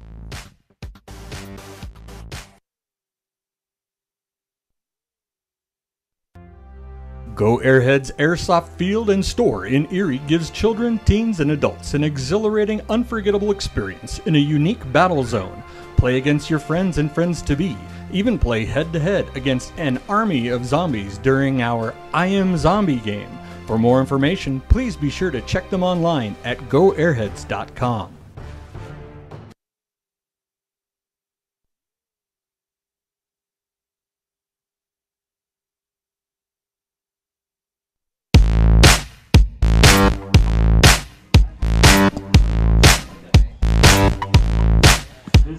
Well, welcome back in here to the Erie Tiger Network as still halftime here, about 4 minutes left. They are continually kicking some field goals out here as our halftime entertainment.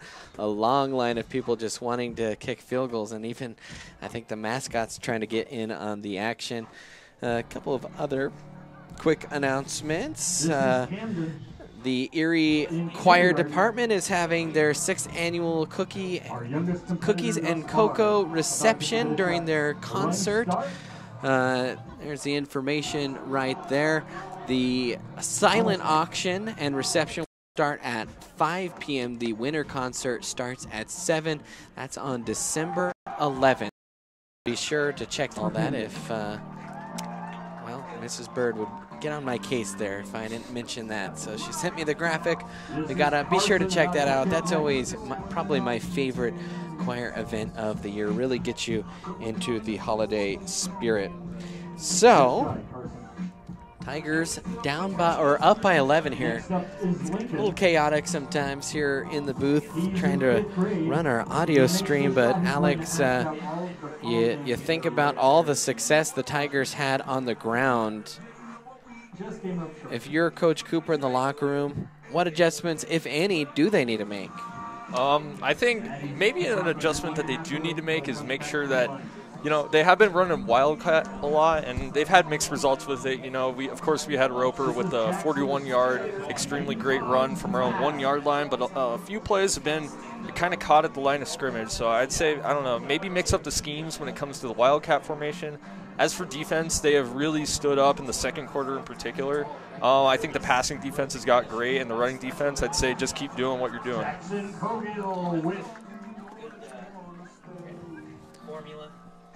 Our YouTube little stream thing keeps saying that our reception is bad. It just keeps going back and forth between bad and good. We're really sorry about that, fans. There's literally nothing we can do about that.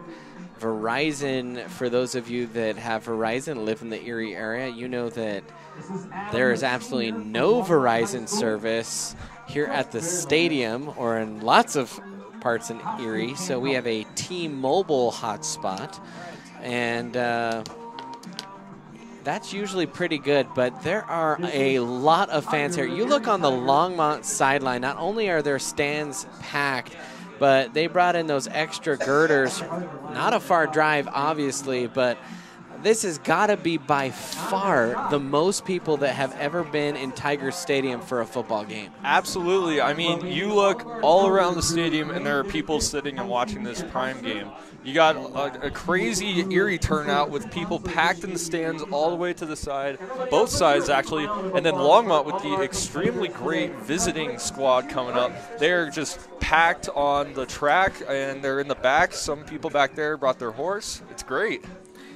And it couldn't be a better day for playoff football. The weather is absolutely perfect out here. Yeah, sunny 60 with a slight breeze of wind, and that is ideal football. I remember a couple years ago, we did the Caliche Buffaloes. They are an 8-man team out on the Eastern Plains, playoff game. And the temperature for that game was about -15 to negative 20 degrees. And the fans that were watching it were all in their cars encircling the field. And I don't even know how they played that game out there. That was probably one of the coldest days I've ever felt in Colorado. And they had to play football on top of it. So definitely not that situation here today. It's really couldn't be better for a late November day. Well, the time has run out on the clock. That just means the teams need to be notified that they need to come out on the field. So there are still a few minutes here before the start of the second half. We are going to step aside, take another timeout. You're listening to the Erie Tiger Network today, our radio coverage. Stick with us. We'll have an exciting second half coming after the timeout.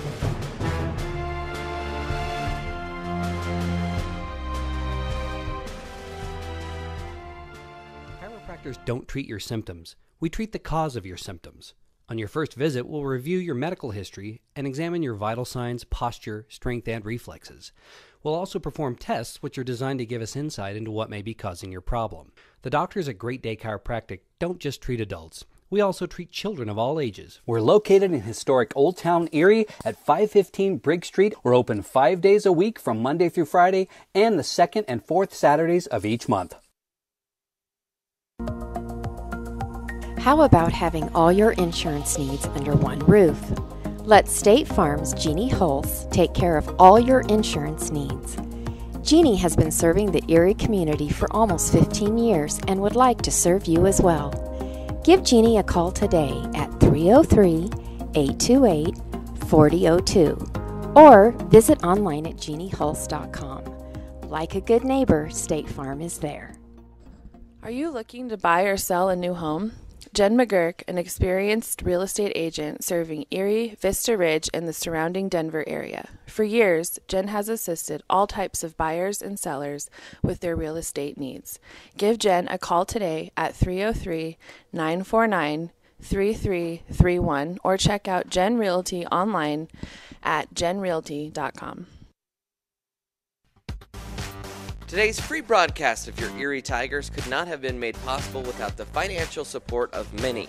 Erie High School Athletics and the Erie Tiger Network would like to thank the Mathis family, Ron Cardenas, Cooper Electric, Ruben Portillo, Lynch Material Handling, Waterworks Irrigation, the Gilmore Voice Studio, and the Reese family for their contributions and support. Thank you, and go Tigers. Today we decided to walk to school. The light counted. 15, 14, 31? 13? We took a left on Carroll Street. Danny's smart, but he gets distracted. I realized he forgot his homework. I hope he doesn't have another bad day at school. When you can see learning and attention issues from their side, you can be on their side. That's why there's Understood.org, a free resource for the parents of the 1 in 5 kids with learning and attention issues. Go from misunderstanding to Understood.org. Brought to you by Understood and the Ad Council. Go Airheads Airsoft Field and Store in Erie gives children, teens, and adults an exhilarating, unforgettable experience in a unique battle zone. Play against your friends and friends-to-be. Even play head-to-head against an army of zombies during our I Am Zombie game. For more information, please be sure to check them online at goairheads.com.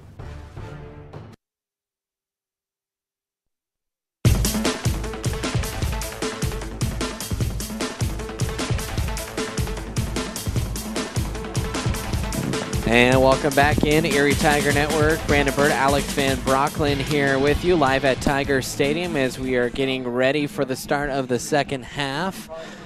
Real quick, some scores from around the state before we get started. In the 5A ranks, Eagle Crest is leading Columbine. That one's in the fourth quarter, 17-14. Close game in the third quarter. Palmer Ridge leading Palisade 14-7.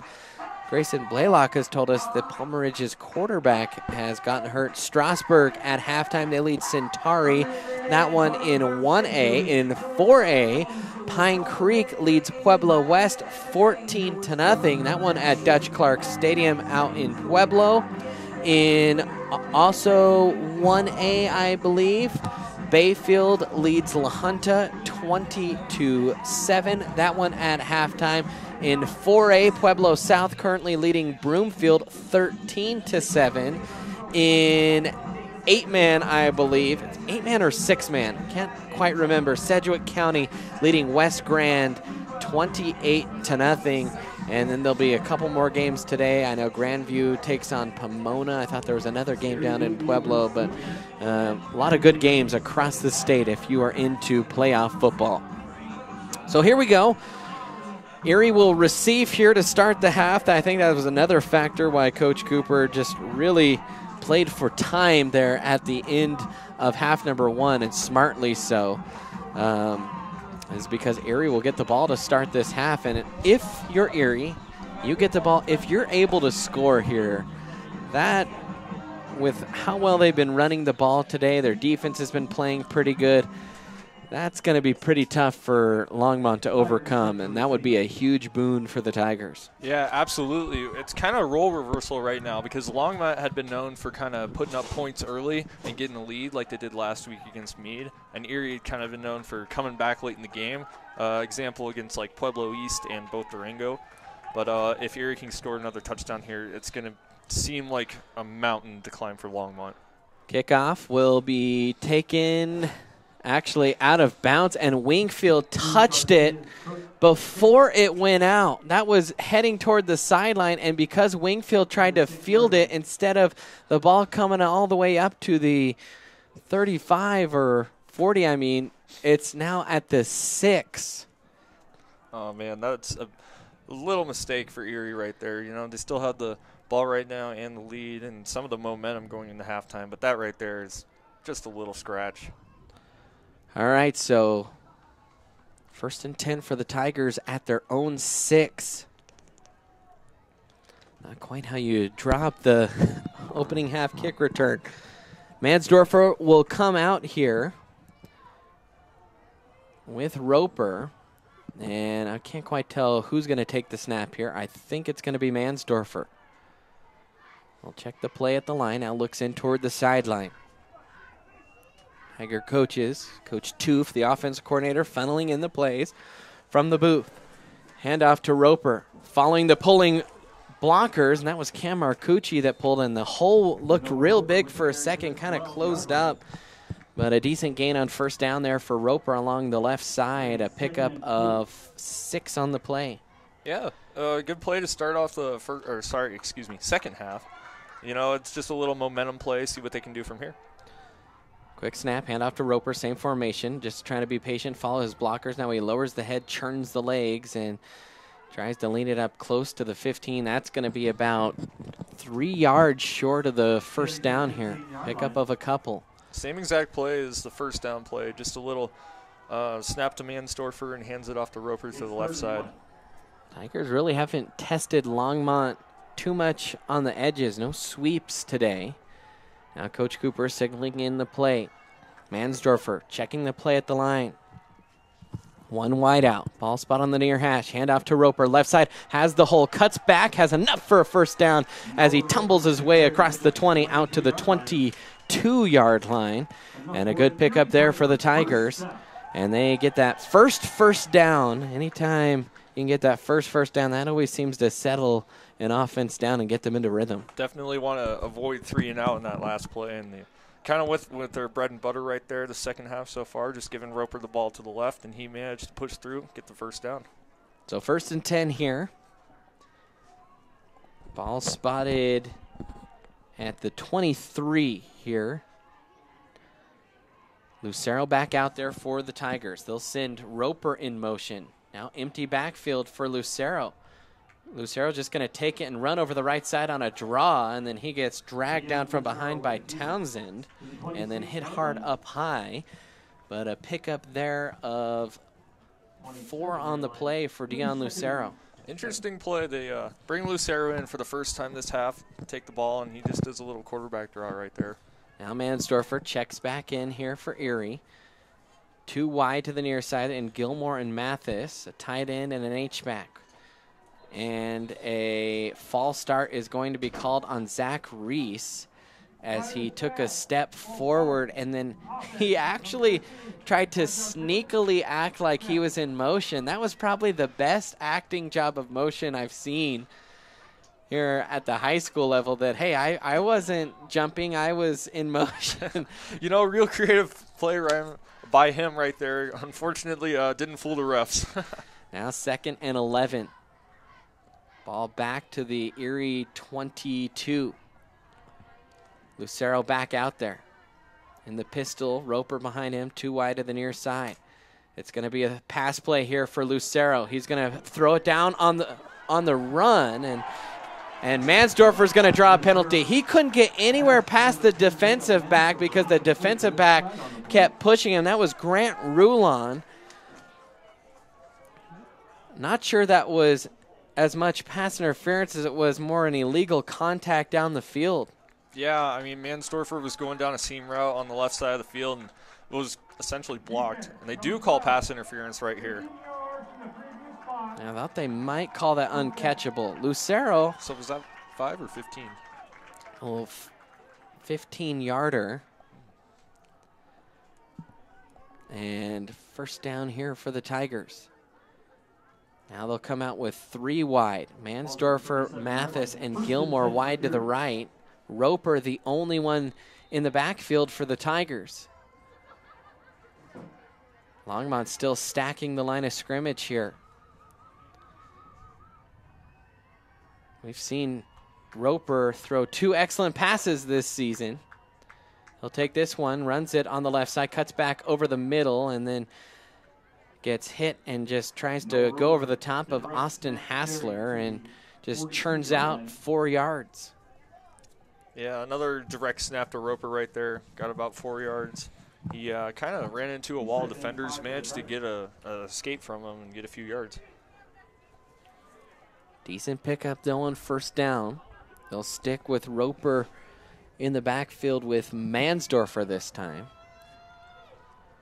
Tigers trying to add in a couple wrinkles here to start this half.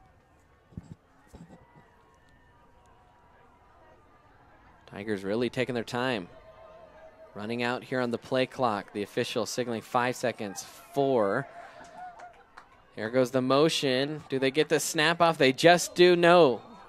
I think they're going to call an illegal motion actually on Mansdorfer, or illegal formation. I think Mansdorfer got set onto the line of scrimmage and put too many men on. Let's see what the official call is. And they'll just call a false start as Mansdorfer, I think maybe even a little bit beyond the line of scrimmage. It really came set. Yeah, it seems just as they were snapping the ball there, Mansdorfer kind of moved and the officials caught it. So that'll back Erie up, back to 2nd and a little more than 10. This time Mansdorfer in the pistol. He's going to give it to Roper. Has a nice little kick-out block there by Hackney. Still on his feet across the 50 as he tumbles out of bounds near the 46-yard line in Longmont territory. Good pickup there of about 15. And the Tigers into Longmont territory now. Yeah, that was a real good pickup by Roper. You know, he saw the vision. He kind of cut to the left and went behind his blockers. And instead of going outside, he went inside to gain more yards there. Has followed big Nate Hackney. Excellent little block there. Now it's Mansdorfer in the pistol again. Hands off to Roper. He's met in the backfield, makes one man miss, then ducks under another tackler and leans it up close to the 40. Yeah, another little run play right there. He went straight through the guards, up the middle, and he was stopped about 5 yards. And I see now why Austin Hassler has 120 tackles. It seems like he is in on every single tackle here for the Trojans. You're exactly right. I mean, he's a ball hawk out there. Every time the ball is, you see the ball and you see him right there. So 2nd and 6 here for the Trojans. Ball at the Longmont 41, or excuse me, for the Tigers. Ball at the Longmont 41. Mansdorfer in the pistol again. Hands off to Roper again, right side, gets hit at the line of scrimmage, stays on his feet, and then just kind of army crawls over the top of Anthony Rodriguez, and that's going to be real close to a first down. They'll mark him a yard short at the 36, need to get to the 35. Tigers going quickly here, already set at the line. Mansdorfer checking in, trying to get a quick count. He does, hand off to Roper, right side, and the Longmont coaches wanted a hold call. Roper still on his feet as he just kind of keeps dragging white jerseys on his back all the way down to the 25. So a pickup of about 10 or 11 there, and Tigers penetrating deep into Longmont territory now. That was a really great cut by Noah Roper. You know, the 3rd and short there, you just got to get that next yard, and he realized that he had it and he could get a little more, and took a few guys with him to get about 10. 1st and 10 now. Mansdorfer going to take the snap again. Hands off to Wingfield this time. Tries to angle toward his left. Picks up a couple past the 25 down to the 24. And so that'll be a 2nd and 8. Yeah, that play right there was kind of blown up right at the beginning of the play. Defensive line of Longmont, and man, those guys are big out there. They kind of didn't let him get anywhere. Longmont D lineman, though, on one knee. You always like to see that as an offensive lineman, as the Tigers have been churning through some yardage today. 208 yards rushing as a team right now for the Tigers. Hard count here. Can't quite get them to jump. That's Lucero. Checking in with the sideline. Now he'll check the play here on 2nd and 8. Wingfield in the backfield with him. He'll run play action. It's going to be a keeper. Not much room. And Lucero cuts it back to his left, found a small hole, and he picked up 8 and is real close to a first down. Had to get down to the 16, and he's right there, and the official coming in marking that he's just a whisper short. Man, that's what I like to call right there an improv play. You know, the play really broke down. It was a quarterback draw outside to the right, and he used his vision right there to cut it back inside and almost get the first down.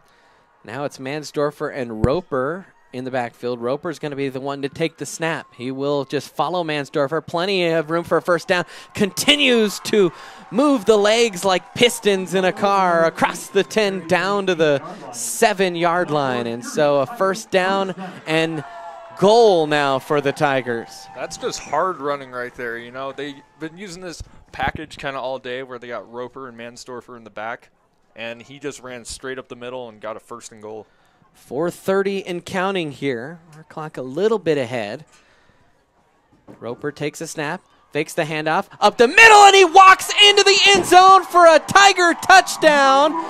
And the Tigers come out, and they just run it right up the gut for a huge 88-yard drive.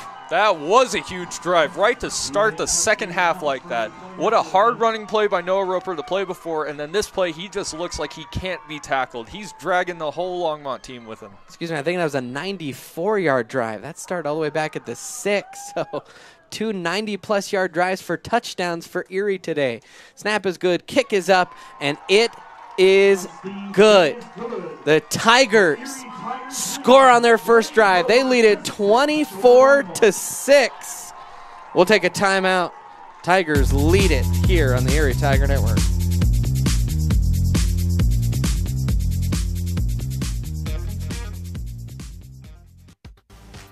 Today's free broadcast of your Erie Tigers could not have been made possible without the financial support of many. Erie High School Athletics and the Erie Tiger Network would like to thank the Mathis family, Ron Cardenas, Cooper Electric, Ruben Portillo, Lynch Material Handling, Waterworks Irrigation, the Gilmore Voice Studio, and the Reese family for their contributions and support.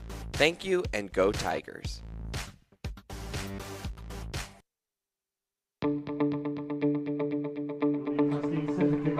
And welcome back in. It's been a great start to the half for the Tigers. They have done really well offensively here today against the Trojans. And they lead at 24-6 with 4:19 here left in the quarter. A long drive for the Tigers.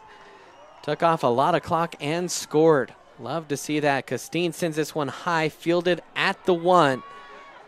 Taken out by Nichols.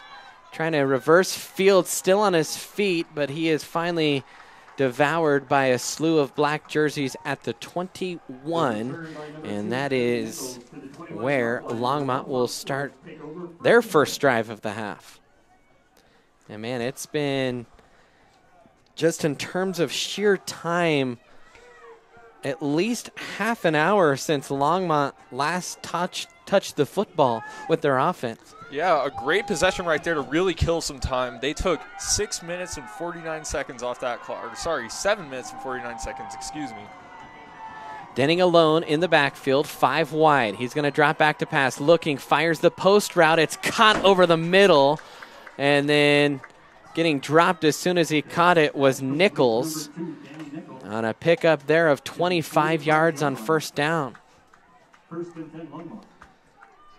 So Longmont continues to engineer yards through the air. They're quickly to the line. Now everyone tight. In fact, double wing formation here. They'll hand it off up the middle to their running back, Ingle King, and he gets dumped head over heels as he's cut down by Nathan Hahn after a pickup of about 7. All right, going back to that last play, it was a big post route from Longmont as they kind of just heaved it down the field. And here they go, hurry up. Second and long 3 here for the Trojans. Denning again in the shotgun, this time 3 wide, so 3 different formations here. The quick out, that's caught underneath by Elkins, comes back to the middle, and he drags a defender down past the marker into Erie territory all the way down to the 43-yard line. That play right there is, I mean, what Longmont has to do right now, because being with this big lead, what Erie's done is not completely, but they've made it much more passing game than it needs to be. Man in motion. Denning will keep it himself over the right side. Tigers trying to strip at the ball, and Denning, pretty good gain there on first down pickup of 5, maybe 6. Longmont going really fast here. No huddle or even kind of a sugar huddle that time. 2nd and 5. Denning in the pistol. Another tight double wing formation. Handoff to Ingle King on the left side. Gets tripped up, and the official, I thought I saw his knee come down, and he kind of popped off his knee, and then official gave him an extra couple yards, but there is a flag down from the far sideline. I think we might see, I don't know, that's right at the line of scrimmage from the linesman. It's just a sideline warning. So that'll bring up a 3rd and short. Here's a scoring update. Palmer Ridge and Palisade are tied at 14. 14-14 between Palmer Ridge and Palisade, and if Palisade is the winner, Erie would host the state championship game next week, and if Erie could hold on to win. That would be amazing if Erie did. Handoff right side, and the one thing we understand is that is a first down. It would not be at Erie High School. The rules mandate that you have to have a certain number of seats in a stadium. I believe the game would actually be played at Longmont High School. So 1st and 10 here. Ironic. As there's a penalty, and we might have an illegal substitution here. Too many men on the Tigers as Spencer Brooks comes running off. All right, snap. 12 minutes on D. 5-yard pin. First down. So a 5-yard penalty. And Longmont looked real good here in their opening drive. Their defense able to slow down these offenses here so far in this half. Yeah, and it all started with that big post play to start off this drive. 1st and 5. Play action. Pass down the middle. It's going to be intercepted. Noah Roper catches it at the goal line. He'll take it back the other way across the 15, the 20, and he gets hammered to the turf at the 25. And so Noah Roper picks it up, but there is a flag all the way back toward in the Longmont backfield. So that's either going to be a hold or a late hit. Roughing the passer. There's multiple fouls as the official also tossed his hat. And I think he's already signaling that there's going to be a declined penalty. This is a big call here in this game.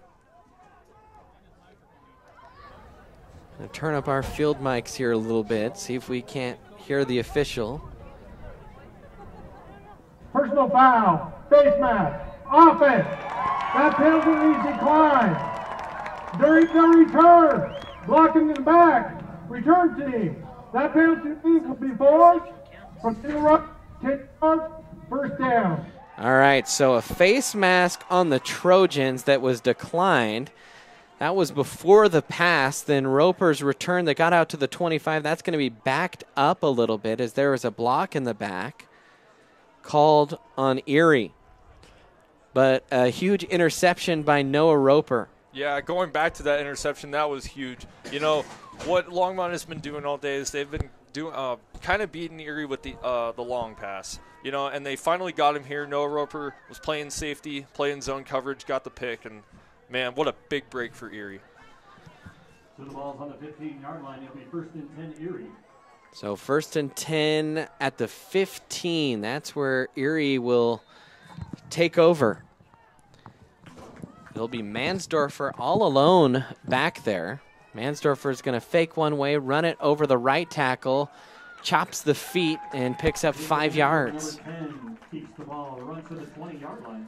So good pickup there on first down by Mansdorfer. Yeah, that was a good play. You know, it's one of those plays, just get yourself settled in the driving. Now the umpire kind of calling for his time. There's an injured Trojan. That's Telvin Townsend, the big 6'2", 253-pound senior that's kind of limping off the field.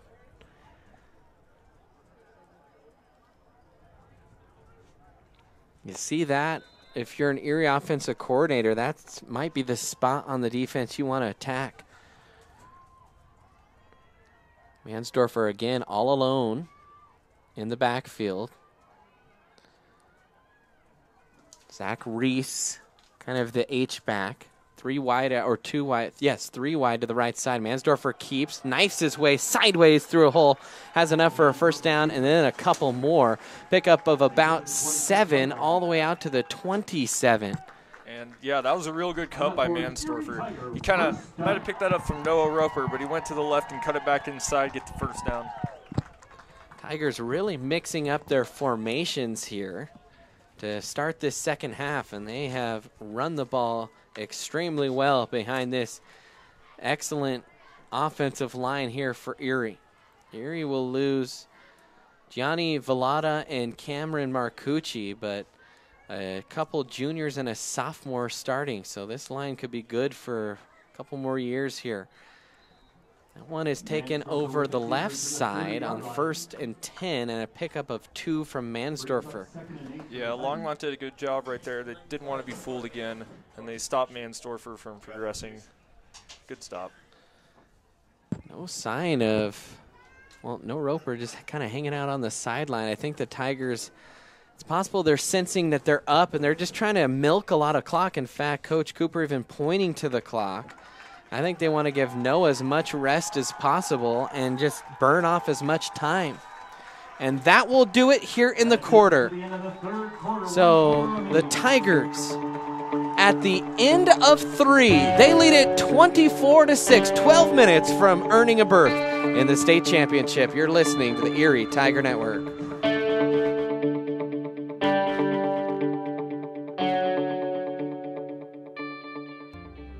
Go Airheads Airsoft Field and Store in Erie gives children, teens, and adults an exhilarating, unforgettable experience in a unique battle zone.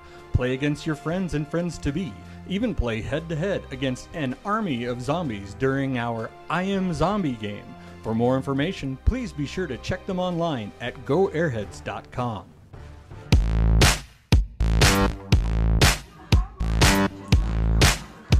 And welcome back in, Tiger fans. The Tigers have the ball. They've got the lead here at the start of the 4th quarter. 24-6 here over Longmont. By the way, fans, don't forget to follow us on social media at Erie Tiger Net on Twitter, like the Erie Tiger Network Facebook page. Also, check out the new student-run news website, the Erie Tiger Times, and you can follow them on Twitter as well at Erie Tiger Times. So here we go, 2nd and 8. Noah Roper back out there for the Tigers. Good little strategic subbing there by Coach Cooper. Roper's going to be the one to take the snap here. He will keep it himself after the little read option, and then he just plows his way forward across the marker, enough for a first down all the way up near the Erie 39, and a pickup of 9. So, another first down here for the Tigers. And at this point, almost just kind of want to keep the clock melting. 192 yards unofficially for Noah Roper on 25 carries. Roper again. He'll take the snap. Hands it off. Nope. Yeah, he does hand it off the left side. Good job selling the keep. And a pickup of 2 for Jacob Mansdorfer. And a flag also on the field, right near the initial line of scrimmage.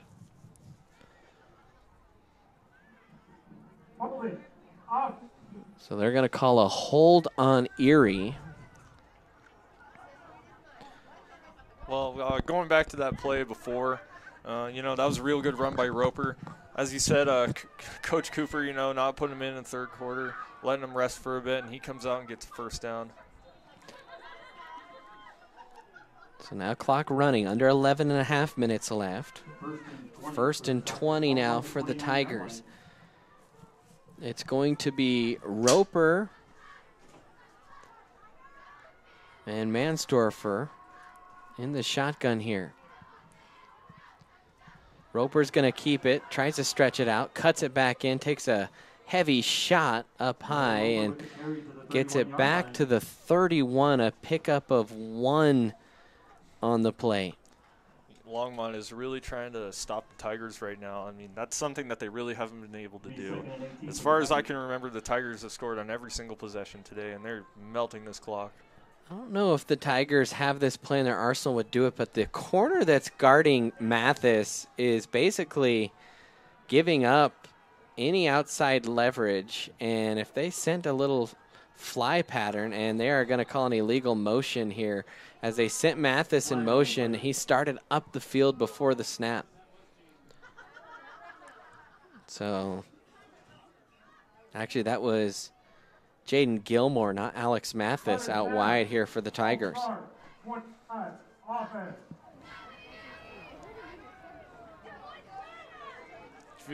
A few penalties of back the Tigers up right here.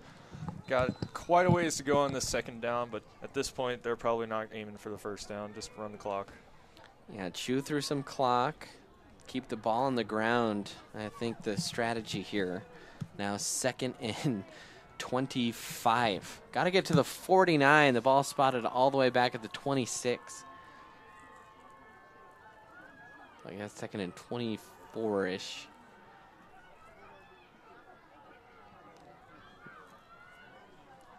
Roper, he's going to follow his blockers on the left side, and then he gets met in the hole. Once again, Austin Hassler, the one to wrap him up and bring him down, and now Austin Hassler is banged up. Austin Hassler, 120 tackles coming in today, 5 interception, 2 sacks, and he is down on the field holding his left knee, writhing in some pain. And he has been well acquainted, to say the least, with Noah Roper today. They have exchanged some big blows. Absolutely. I mean, we were talking about him in the first half. He was everywhere. Noah Roper's running the ball, and Hassler's there to meet him. He's hassling him, if you would. But, he came over, and Noah Roper tried to spin out of the tackle, but Hassler met him right there and brought him down. Tigers 261 yards rushing today, averaging 6.6 yards per carry. So it's been an excellent day on the ground so far for Erie.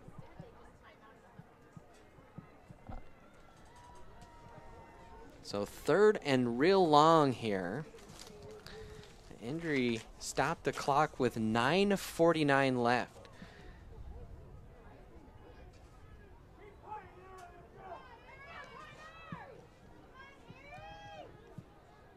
And Tigers up by 3 possessions, so got to feel good about where things sit. Roper, the one to take the snap here. 3rd and a mile. Roper checks in with the sideline. Tigers taking their sweet time. Clock now down to 9.5 minutes. And the back judge hasn't even signaled. Now he does. Roper keeps himself. Big hole on the left side. Roper up the sideline across the 50. He's got a first down to the 40 in Longmont territory. Wow, Noah Roper on this play. He is really running today. I think that puts him over 200 yards for the day, but on 3rd and 21, he gets the first down and makes it all the way to the Longmont 40. They'll actually put him all the way down to Longmont 38. And it was just a direct snap to Roper, followed the blockers on the left side, great blocking, and without Austin Hassler, no one there to fly across the field and pick up Roper. In fact, both Longmont's defensive tackle Townsend and their big linebacker kind of out right now, and the Tigers taking full advantage. Now 9:18 left, and a flag coming, I think, for too many men. Illegal substitution, offense. That is remain first down. That is the 3rd time today the Tigers have been flagged for an illegal substitution, or might even be the 4th time. Yeah, this has been a reoccurring penalty today. You know, they just got guys coming off a little too late, too many guys on the field. Kind of a silly mistake, but they're doing pretty well regardless. 1st and 15 now for Erie, 9:18 remaining. Mansdorfer gets the snap, tucks it, bounces off the back of one of his own blockers. That was Jamie Nelms, and a good carry there. Picks up 10. Nope, not quite 10, about 9 yards. Brings up 2nd and along 6 or 7. It's Palmer Ridge, 21, Palisade, 14. So Palmer Ridge now leading Palisade.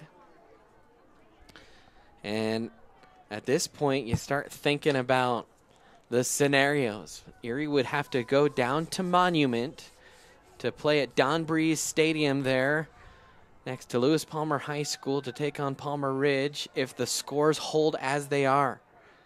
If Palisade could come back and win, they would have to come and play in Longmont regardless of who wins here. And that's actually not true.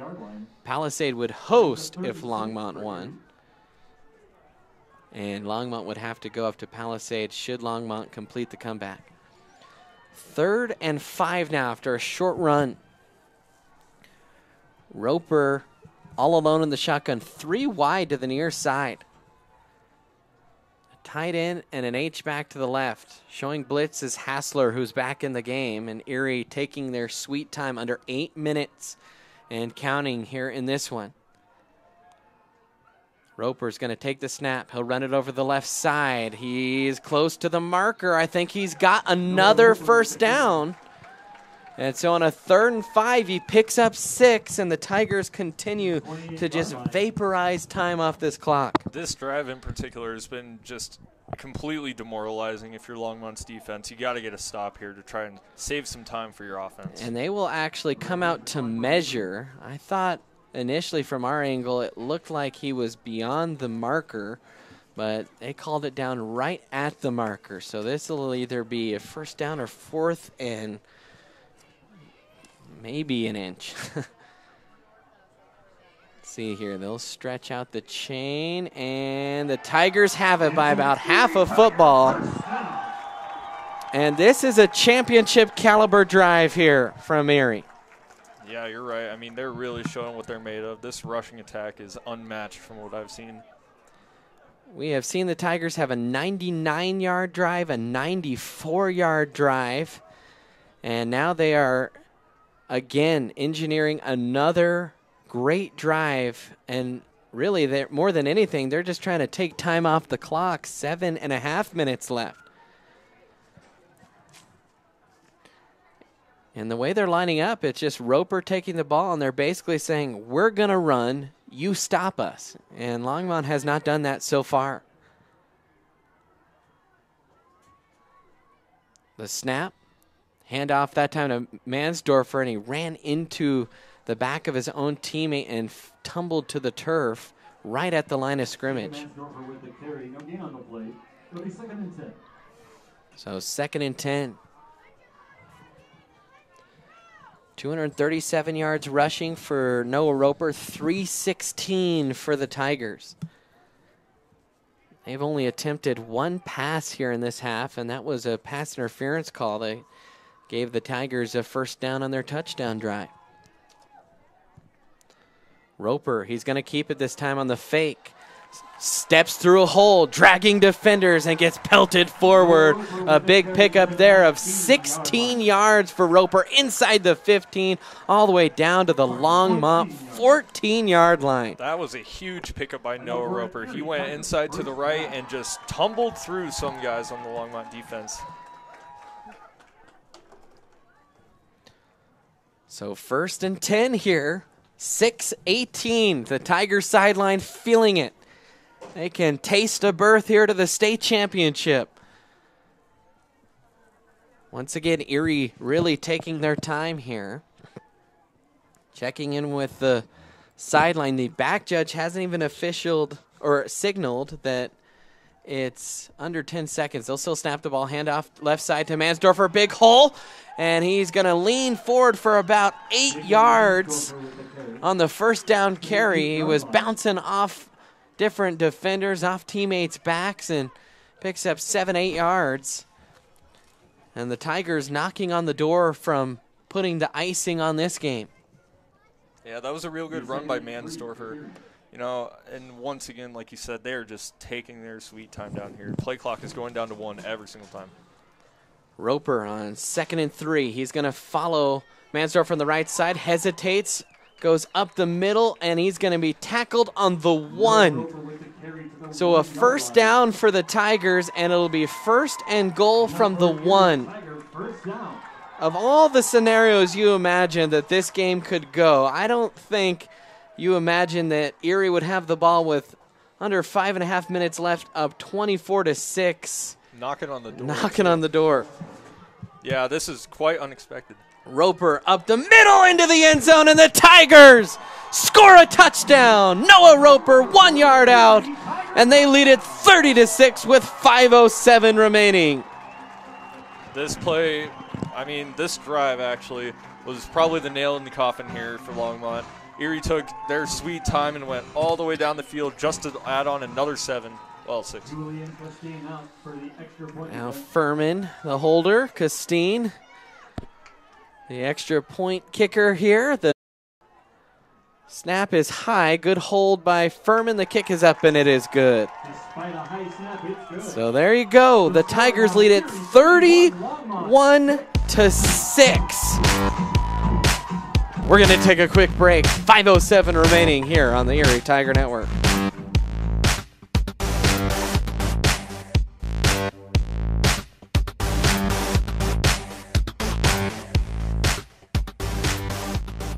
Chiropractors don't treat your symptoms. We treat the cause of your symptoms. On your first visit, we'll review your medical history and examine your vital signs, posture, strength, and reflexes. We'll also perform tests which are designed to give us insight into what may be causing your problem. The doctors at Great Day Chiropractic don't just treat adults. We also treat children of all ages. We're located in historic Old Town Erie at 515 Briggs Street. We're open 5 days a week from Monday through Friday and the 2nd and 4th Saturdays of each month.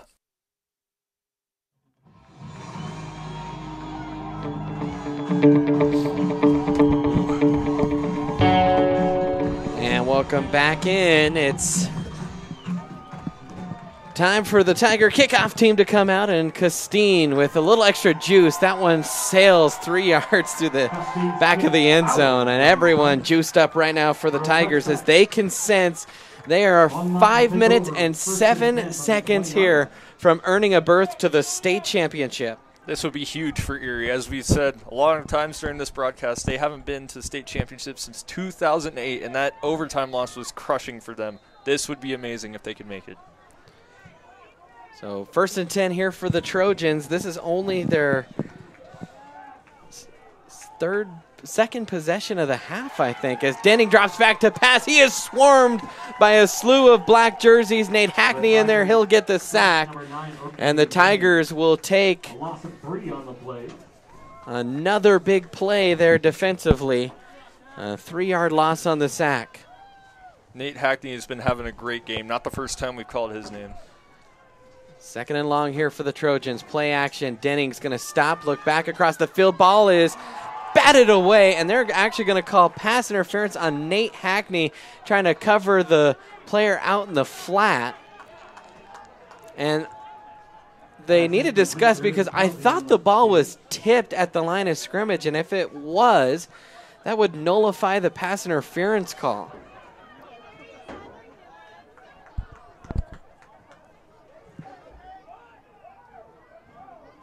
Palmer Ridge is now 28-14 over Palisades. So Palmer Ridge now 28-14, which kind of feels like that's...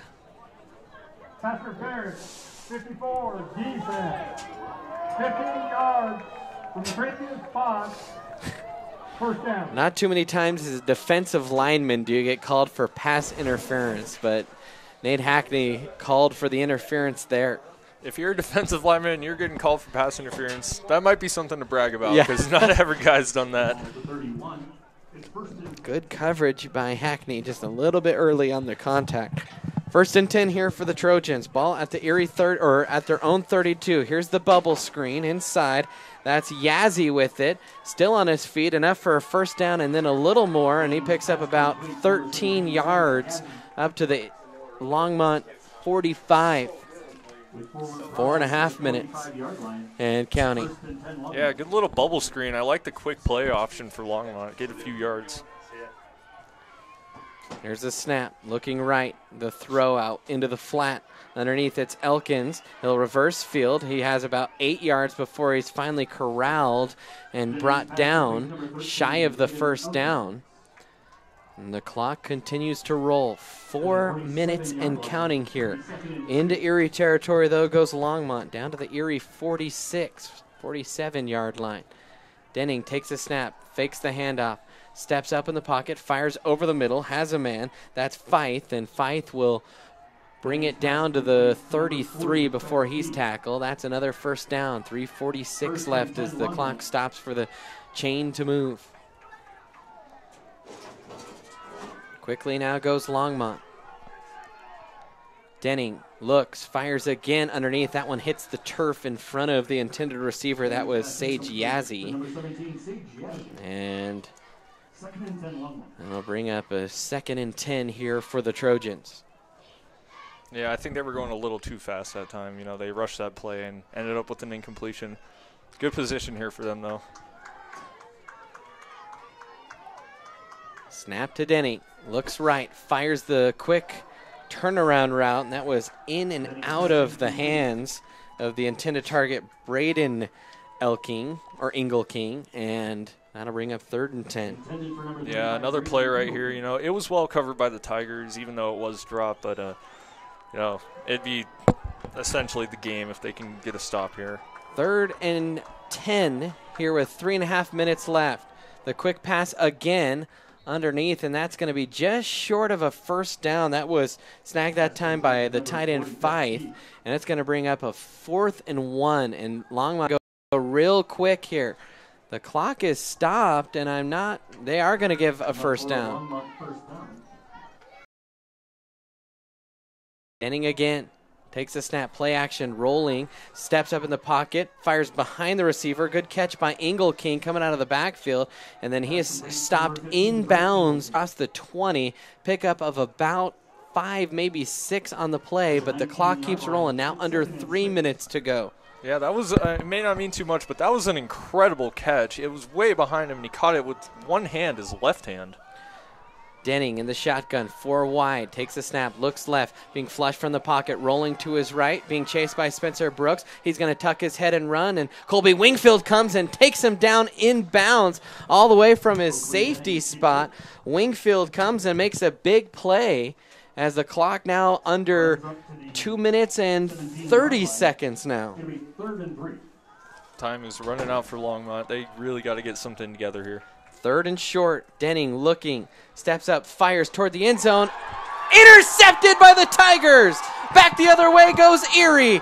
And I couldn't quite tell who picked that. I think it was Pena, and Eddie Pena comes away with a Tiger pick, and that will seal the deal. The Tigers If they can hold on for 2.5 more minutes here, they're going to the state championship. Well, you know, there is a flag down, and they are calling an illegal contact on Erie. No, they call a illegal block after the interception. All right. Sorry, the Erie offense ran back to the sidelines. The officials might cut out, so I couldn't quite tell. And he does award Erie the first down. So interception stands, but Erie will now have it at their own 3-yard line. Oh, well, you know, Erie, their tools to win in this game today were pretty simple. You got to win the trench battles, which I think they've been doing. Longmont's running game has been almost non-existent, and they got to win the turnover battles, and that's what they did. They got a pick here earlier in the game. Roper got a pick late territory as well, but yeah, Erie's played great, and they deserve this win. So 1st and 10, and this is kind of what you could consider the victory drive here. If Erie could just get 1 first down, that would pretty much seal the deal. There are 3 timeouts. Direct snap, that's Mansdorfer, and he is cut down at the legs as he runs it up to about the 5, a pickup of 1 on the play there for Mansdorfer. 5-yard line. Well, you know, we are used to picking up basketball about this time next weekend. Instead, we have more football on our calendar. And I can tell you, everyone here is happy about that. Whoever we play, Palmer Ridge or whoever, you know, it's going to be a great game. I can assure you that. And we really have some momentum riding into next week. This is such a big win. The playoff semifinal, 31-6 over Longmont. And we are unsure, fans, of exactly what our role will be next week. We aren't imagining that we will get the TV rights for YouTube. It's possible that they may let our crew announce the championship game. I don't think that'll be the case. The NFHS typically has a crew for that. We're hoping that we'll be at least granted the audio rights like we were this week, but just kind of be on the lookout. So 2nd and 8 here after the timeout, 2:07 remaining. Handoff there to Wingfield. He'll stretch it out, cuts it back up, and then a flag comes in behind the play. I think they're going to tag the Tigers for a hold. And honestly, if you are Longmont, you might decline that. It was a gain of about 4 or 5. Offense, number 54. And the reason is it doesn't back up Erie much, but it just burns more clock off by letting them run another 2nd down play. Yeah, I mean, think about that. I mean, if they would have declined the penalty, you're looking at a 3rd down, and if you stop the Tigers, call a timeout and get the ball back. But yeah, and they do. The Longmont coach here, Coach Johnson, came out and declined the penalty. I think that's the smarter play. So 3rd down. And about 6 here after the 3-yard pickup by Wingfield. And not much going there, as just kind of driving into the middle was Mansdorfer, and he picks up maybe a yard. That was his 15th carry of the game, only 61 yards, about 4 yards a carry, but he's kind of been the grind out the clock back. So another timeout, 3rd and... Nope, only the 2nd timeout here for Longmont with 1:53 left. What a game. What a game for the Tigers. You know, it never felt like the Tigers have really played their best game all year, but today feels like this was their best performance. And they gave up an opening drive touchdown, and they've dominated since then. I couldn't agree more. Maybe the only exception to that would be the Frederick game, where they played exceptional in the 2nd half, but this has been an all-around attack. They gave up the touchdown, but they've had a few penalties, but no turnovers, and that's the biggest part.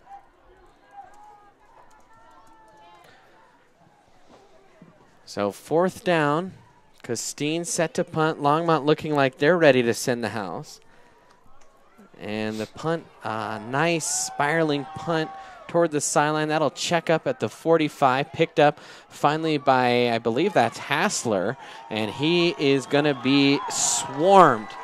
Nothing on the return there. In fact, he lost a couple as he tried to stay on his feet.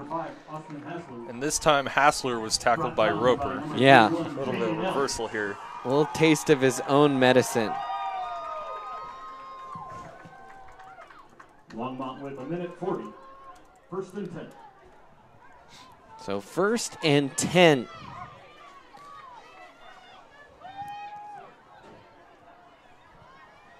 And you look at the other score real quick. We'll try and track that down. Palmer Ridge game here. Well, we'll look at that in a second. Pass down the middle, wide open, and then catching the ball was Nichols. That's a big pickup there on 1st down of 25 yards down to the 35. So Longmont trying to score quickly. Really, I think too little, too late. Little fake there. Denning's going to take it himself. He's got enough for a 1st down. And then slides down to the 20. So rushing pickup there of about 15 yards. Some junk yardage coming here for Longmont. Denning in the shotgun. 3 wide and a running back. Looks to his left. Will throw to his left. And it is caught in the end zone for a touchdown. That is Jaden Elkins, and 1:03 left. And Longmont trying to keep this somewhat of a game. 31-12 the score. You know, that was a great drive by Longmont, and that's what they need to be doing. It's just, unfortunately, the clock is working against them right here. They had a few good pass plays, 25-yard pickup to start the drive, and then a fantastic touchdown right there. Really, that was textbook. So they'll go for 2. Here's the pitch to the far side. Elkins is going to cut it up, and he is in for the 2-point conversion. Or excuse me, that's Ingle King. The score now, Erie 31, Longmont So 31-14. With 1:03 remaining in the game. And with 1:03 left, we're certainly going to see an onside kick. By the way, Eagle Crest, a winning 2-point conversion, similar to Erie. So they've won their game. We are still trying to track down some scores here. Fans alive. Let's hear it for all the Erie Tiger fans who came out As Mr. Stasina trying to get the fans. By the way, we do have a final. Palmer Ridge 28-14. So Erie, they're going to be heading down to Monument, Colorado next weekend. And it's going to be, I mean, it's going to be just a phenomenal opportunity for the Tigers. Who would have thought before the season started that you're looking at a team that's about to play for the state championship? I mean, not many people would probably say that this team is state ready, but as we've seen throughout this entire year, and a great pick on the onside kick. But onside kick was just grabbed nicely by Tyler Gardner, and now the Tigers can sit on it 3 times. They'll go into victory formation. Going back to next week against Palmer Ridge is a serious school, and as we've shown throughout this season and today, so are we. I think that Erie can meet them next week, and it's going to be a great game. Tigers coming out to line up in victory formation. Lucero will come out, takes the snap, kneels it down, 1 minute remaining. Have to do that a couple more times. Actually, Longmont could, if they want, stop the clock one more time. Folks, with so many people here today, if you could, take any trash that you have near you to a trash can on your way out. That helps our custodial crew out a ton. Now 2nd and 11. Really inconsequential now. Another kneel down there for Lucero. We are going to try and funnel a player up here for a post-game interview or a coach. So stick with us here on the post-game. Tigers congratulating each other. 14 seconds left already exchanged some high fives, and we know that Longmont was classy last week in their victory over Meade, and the tears starting to come from some of the Trojan players. 5 seconds left. That will do it. Time runs out. Your Erie Tigers have punched their ticket to the 2017 3A State Championship. Celebrate, Tiger fans. We are going to take a timeout. When we come back, we'll have some stats, we'll wrap some thoughts up, and we'll also try and grab a player interview. You're listening to the Erie Tiger Network.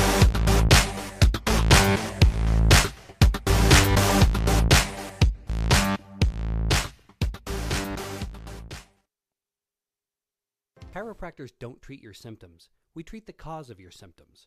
On your first visit, we'll review your medical history and examine your vital signs, posture, strength, and reflexes. We'll also perform tests which are designed to give us insight into what may be causing your problem.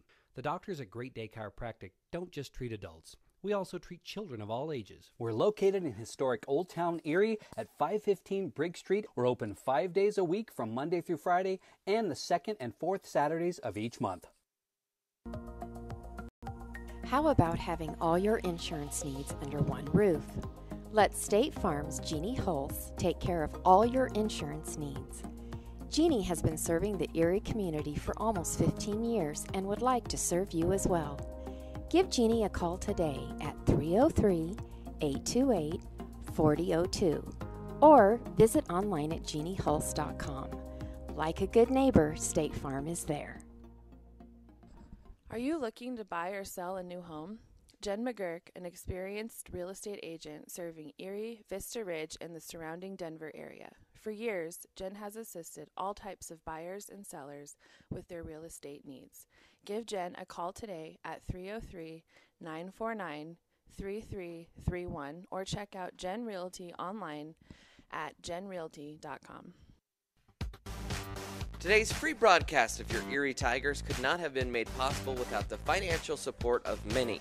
Erie High School Athletics and the Erie Tiger Network would like to thank the Mathis family, Ron Cardenas, Cooper Electric, Ruben Portillo, Lynch Material Handling, Waterworks Irrigation, the Gilmore Voice Studio, and the Reese family for their contributions and support.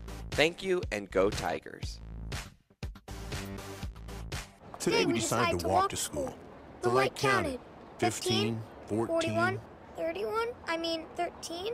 We took a left on Carroll Street. Danny's smart, but he gets distracted. I realized he forgot his homework. I hope he doesn't have another bad day at school. When you can see learning and attention issues from their side, you can be on their side. That's why there's Understood.org, a free resource for the parents of the 1 in 5 kids with learning and attention issues. Go from misunderstanding to Understood.org. Brought to you by Understood and the Ad Council. Go Airhead's Airsoft Field and Store in Erie gives children, teens, and adults an exhilarating, unforgettable experience in a unique battle zone. Play against your friends and friends-to-be. Even play head-to-head against an army of zombies during our I Am Zombie game. For more information, please be sure to check them online at goairheads.com.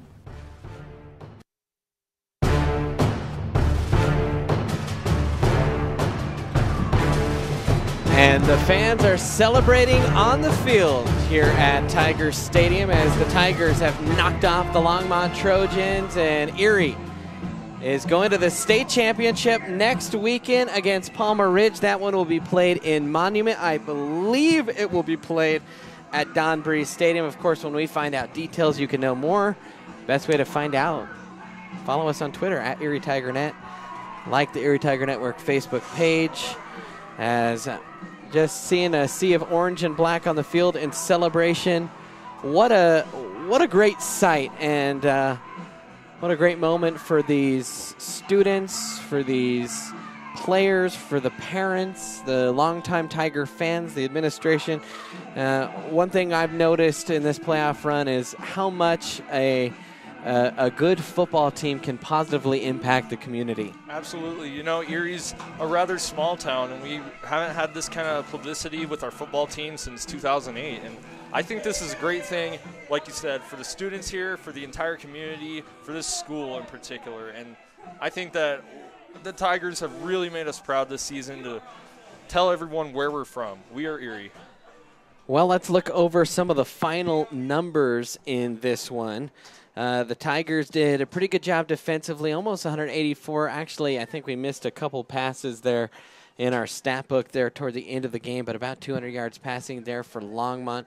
But really not much going on the ground, barely over 100 yards rushing, and a lot of that in garbage time for the Trojans. For Erie, 48 yards passing. That's all they needed. 2 completions in the first half. Then they just dominated, grinded it out on the ground. 353 yards rushing for the Tigers. 261 by Noah Roper. Jacob Mansdorfer, he had 61. 13 by Colby Wingfield. 18 by Dion Lucero. And the Tigers, they could not be stopped on the ground. And oftentimes today, Alex, they lined up in kind of that wildcat formation with Roper. They pretty much said to Longmont, we are going to run. Now try and stop us. And they couldn't. Yeah, I mean, what Erie, yeah, like you said, they wanted to run, and that's what they did all day, and that's what ended up working. The one package where it had Roper and Mansdorfer in the background was really working. It was a little bit, mixed results in the first half, but in the second half they just exploded, and Lucero hardly was in there sometimes because they were just running the ball so much. Little recap here. Longmont started with the ball at their own 20. They drove it down 80 yards down the field for a touchdown. They would miss the extra point, and they would go up 6-0 with 7:50 left in the first quarter. You felt like it might be a high-scoring game there. Erie got the ball right back. They drove down the length of the field, put up a 24-yard field goal by Julian Castine with 2:51 left. They cut the lead to 6-3 at that time. Then they got a 3-and-out, got the ball back, scored before the end of the first quarter on a long drive. Jacob Mansdorfer capped it off with an 8-yard touchdown run with 10 seconds left in the quarter. They took a 10-6 lead. Then Erie, they got a goal line stand. They stopped the ball on the 1. They got the ball back, drove 99 yards, and Jacob Mansdorfer, again, a 3-yard run with 3:54 left in the first half. The Tigers would get another stop. They would go into the locker room with a 17-6 lead at halftime. Then the opening drive for the Tigers, they just shoved it right down Longmont's throat. 4 minutes and 19 seconds left there in the third when the touchdown on an 8-yard carry by Noah Roper. They went up 24-6. You could start to feel it then. Tigers, they got another stop. They had a long drive. 5 minutes and 7 seconds left in the fourth quarter. Noah Roper punched in again. They went up 31-6, and then Longmont scored one more time on a pass play to Elkins with about a minute left here in the fourth quarter. And so the final score in this one, Erie 31, Longmont 14, and so Erie will punch their ticket to the state championship. I'm not sure if there's going to be enough time to go down and grab a player here up for an interview. We are going to try real quick, so we're going to take another timeout. But the Tigers, they win it here. They're going to the state championship. We'll take a break here on the Erie Tiger Network.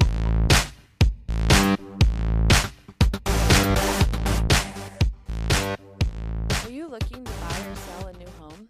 Jen McGurk, an experienced real estate agent serving Erie, Vista Ridge, and the surrounding Denver area. For years, Jen has assisted all types of buyers and sellers with their real estate needs.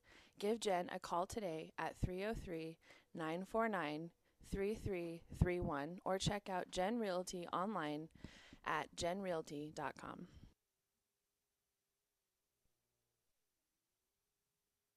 Chiropractors don't treat your symptoms. We treat the cause of your symptoms. On your first visit, we'll review your medical history and examine your vital signs, posture, strength, and reflexes. We'll also perform tests which are designed to give us insight into what may be causing your problem. The doctors at Great Day Chiropractic don't just treat adults. We also treat children of all ages. We're located in historic Old Town Erie at 515 Briggs Street. We're open 5 days a week from Monday through Friday and the second and fourth Saturdays of each month.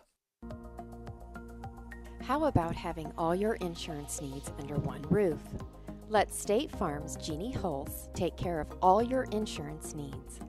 Jeannie has been serving the Erie community for almost 15 years and would like to serve you as well. Give Jeannie a call today at 303-828-4002 or visit online at jeanniehulse.com. Like a good neighbor, State Farm is there. Are you looking to buy or sell a new home? Jen McGurk, an experienced real estate agent serving Erie, Vista Ridge, and the surrounding Denver area. For years, Jen has assisted all types of buyers and sellers with their real estate needs. Give Jen a call today at 303-949-3331 or check out Jen Realty online at jenrealty.com.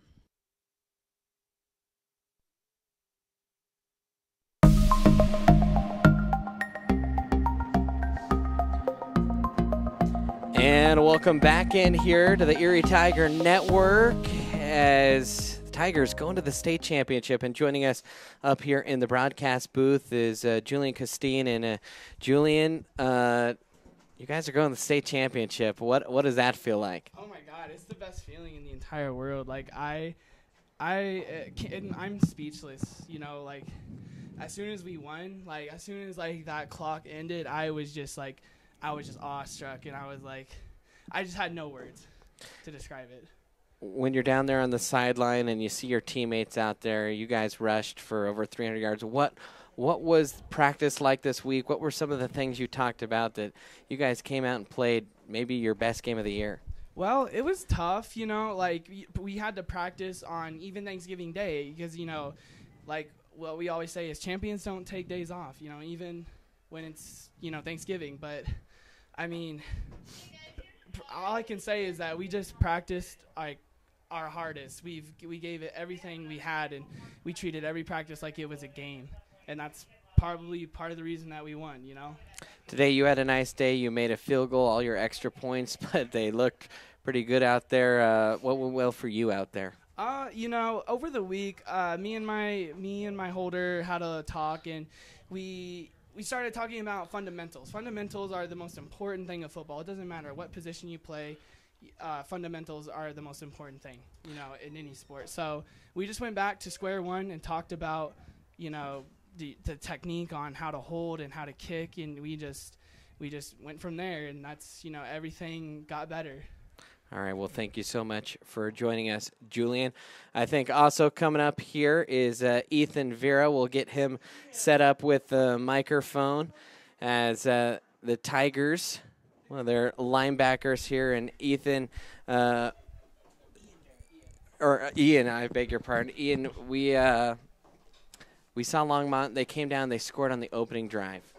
And what was talked about on the sideline, what adjustments were made? We just talked about staying positive and just playing with a good mood and playing happy. We didn't really change much up. We just knew we had a man up on the second drive and stuff.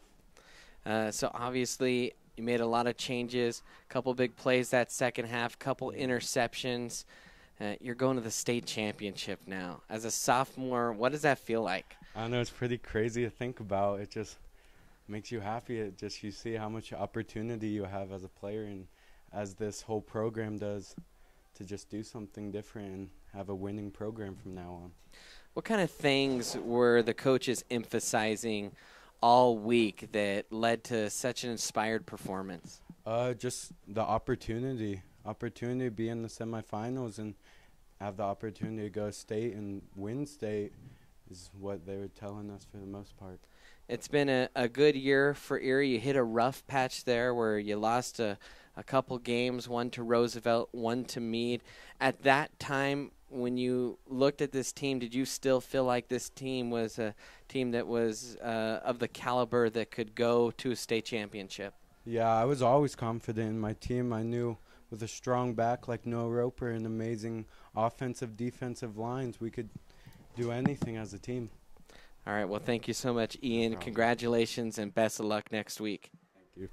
All right, once again, that was Ian Vera, the sophomore linebacker here for the Tigers. Heard from a couple players.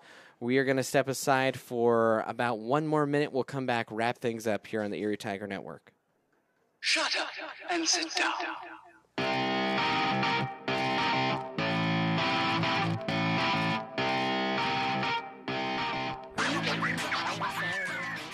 Jen McGurk, an experienced real estate agent serving Erie, Vista Ridge, and the surrounding Denver area. For years, Jen has assisted all types of buyers and sellers with their real estate needs.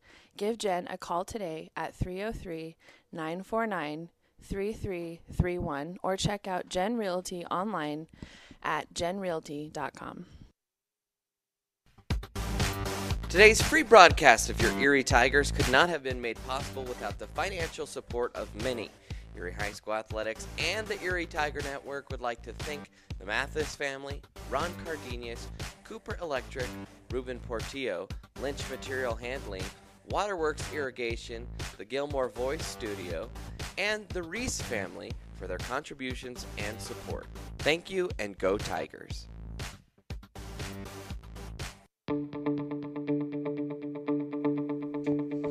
And welcome back in here to the Erie Tiger Network. And real quick, joining us is Cameron Marcucci, senior starting right tackle, defensive tackle. And Cameron, how exciting is this? Oh, I can't even put into words how happy and excited I am right now. It's just insane. You know, we talked a little bit with Ian Vera and Julian Costine, but you guys, you gave up an early touchdown, and then for the rest of the game, you really stood tall, especially on a goal line stand. What was different the rest of the game? What adjustments were kind of made?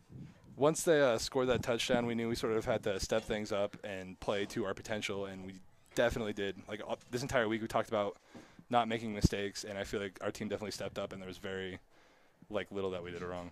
And you won the turnover margin today, no turnovers from an offensive standpoint. This seemed like your best game of the season. Did this week in practice kind of reflect that? Did you know that this type of performance was in this team was coming?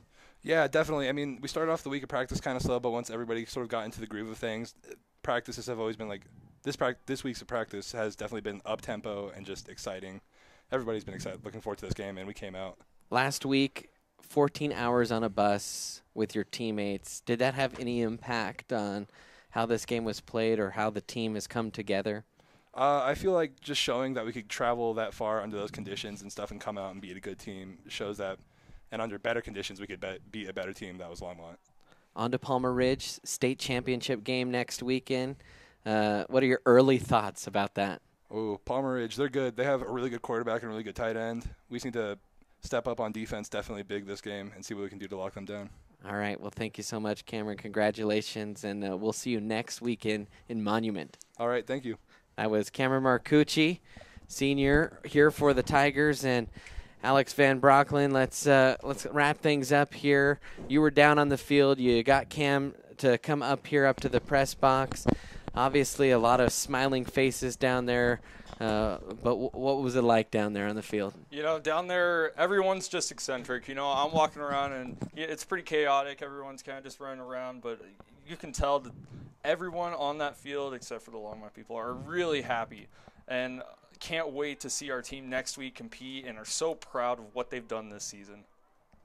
Well, as you look ahead, any final thoughts about the game, the game plan, the execution, or thoughts about next week? I'd say kind of just do what you did today and go out there, win the turnover battle, and just play the best that you can, because in the end, that's really what matters. And if you can do that, I think that they can win state. All right, well, that's going to do it for us here today. Special thanks to Mr. Carpenter helping us out here, getting set up and all the logistics that go into making a game like this happen. Mr. Buckler up here in the broadcast booth as well. Mr. Stasina helping us last minute recording some commercials. Special thanks to all the Erie Tiger Network students, Grayson Blaylock helping out with Stats Day, and especially Alex Van Brocklin doing color. For all of them, I'm Brandon Bird. Thank you so much for joining us. It's going to be state championship time next weekend as the Tigers, one more time, they win by a final score over Longmont, 31-14. They're going to the state championship. This is a broadcast of the Erie Tiger Network. Have a great rest of your weekend and Thanksgiving break, everybody.